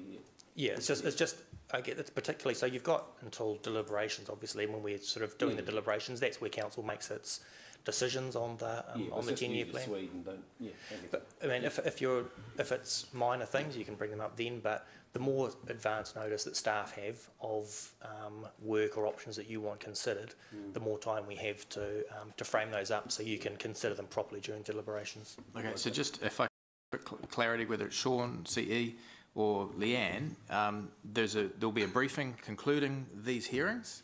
We will get an opportunity to dump, capture, collate everything before it's truncated, and that will come back to us. Not necessarily in a briefing. It was more likely to be in this chamber. Okay. It needs to, from now on, everything we do needs to be in the eye of the public. We're not going behind closed doors to do it. That wasn't Ryan's question, I don't think, about going behind closed doors, was it? No, my question is, when do we, through this process, if we hear ideas that might give us a better result, when do we get the opportunity to articulate that so that council staff can flex? Yep, so we're going to look at that briefing for that opportunity, Sean? Yes. So that's going to be a pretty solid briefing, I would suggest. I think will be. And it's not necessarily about forming an opinion at that stage, or it'll be what you want to brought back in the report, which weighted options, because we can't just give you the information that a particular submitter is put forward. We'd have to go away and do the research in terms of the balance point of view. So, yeah, picking up your point earlier, well, Leanne wants to respond. I'm not comfortable we go into a briefing at this stage at all. Everything I would have thought would be around this table going forward. I think... And new ideas, you can't introduce anything new that hasn't been come through a submission at this stage. It's got to be related. It's got to be related back to No, the that's my submission. point. Sorry. 10 minutes ago, you were going to go around the room and get everyone's commentary, and then that's been taken off the table because Councillor O'Leary challenged the process. So I'm asking, when is the opportunity to articulate these things? And well, we're not giving that opportunity. We've got an email address on the board for you to put your own thoughts through from today. Staff will collate those up into groups and... if I may, Mayor Andrew. So this is a question for the General Manager Strategy, and he has responded, but I understand that it's not. It probably feels quite complicated. The purpose of what we're doing at the moment, the purpose of deliberations are around the submissions. What I'm hearing you say, Councillor Ryan, is this point in time that your thinking has been stimulated by some of the things that you've heard and might have prompted a brave new idea, if you like, and you're wondering where in the process, either now deliberations or post-deliberations, but before the adoption of the 10-year plan, you get the opportunity to ask your colleagues and staff about those. Yes. Is that your question? Yes. Right. General Manager? So the objective of that briefing at the end of the hearings was where those things would be captured and discussed. So email us now and we will capture those. They won't be things that we will bring back for discussion at the end of each of those sessions though. So in the discussions that we're having at the end of day, it'll be points of clarification. But if you want us to go and look at a project or to consider different options, you can tell us those, and then we can put those on the table at that hearings meeting. Look, I think what we'll do is send in your thoughts here. I'm not quite sure how it's going to work out from here. No. So can I just jump in, Mr. Mayor? So hang on. No, stop. I want this making policy on the run. I don't think it's healthy. I don't think it's good, and we're in the eye of the public. I think that people send through their thoughts here, and staff will come back to us next week with a plan of how they're going to do it. I don't make policy on the fly. All I'm going to say is email your questions for clarity to that email address, and I will send out an email to all councillors before Monday morning's hearing about what the appropriate steps are going forward. That's all I was going to say, with absolute clarity, with complete guidance to make sure we're doing a good process. Thank you for backing me up, Chief Executive. Okay, yeah, sure. Being the sort of person that I am, and thinking about what I've listed down here, and I've got two questions. One is a definition that I'd like staff to provide me an answer for, a definition of a term that was used by somebody, and the other is I'm looking for a particular financial figure that somebody raised, or that more than one person raised today. Now, I thought that that was the point of this time now, was to pick up and say, and I'll give you the figure that I was looking for, and that was, what is the increased revenue that we're going to get over the 10 years from the acceleration from LV to CV. Now, I think that's about 40 million, but 3 of those years will be outside of the 10-year transition period. Now, I can't find that figure in the figures that have been provided to us in the draft 10-year plan, but I'm absolutely certain that Stephen or somebody will be able to pull that figure out and tell me exactly how much revenue we'll get. Now, I don't see that forming any opinion in my mind. I'm just looking for an amount that will allow me to say, you know, if it's 40 million, we might be collecting 25 million by accelerating LV to CV. And that's what I thought the whole intention was at the end of each day, was to pick up on some of those items that we perhaps required a bit more clarity or a bit more of a deep dive into, so that we actually knew what those figures were. Yeah, well, that's where I started. I started by saying that I wanted questions and reports for a feedback session for clarity, but I made the mistake of saying we'd take a straw poll. Okay, so I stepped over the line. But so I'm sorry if I introduced.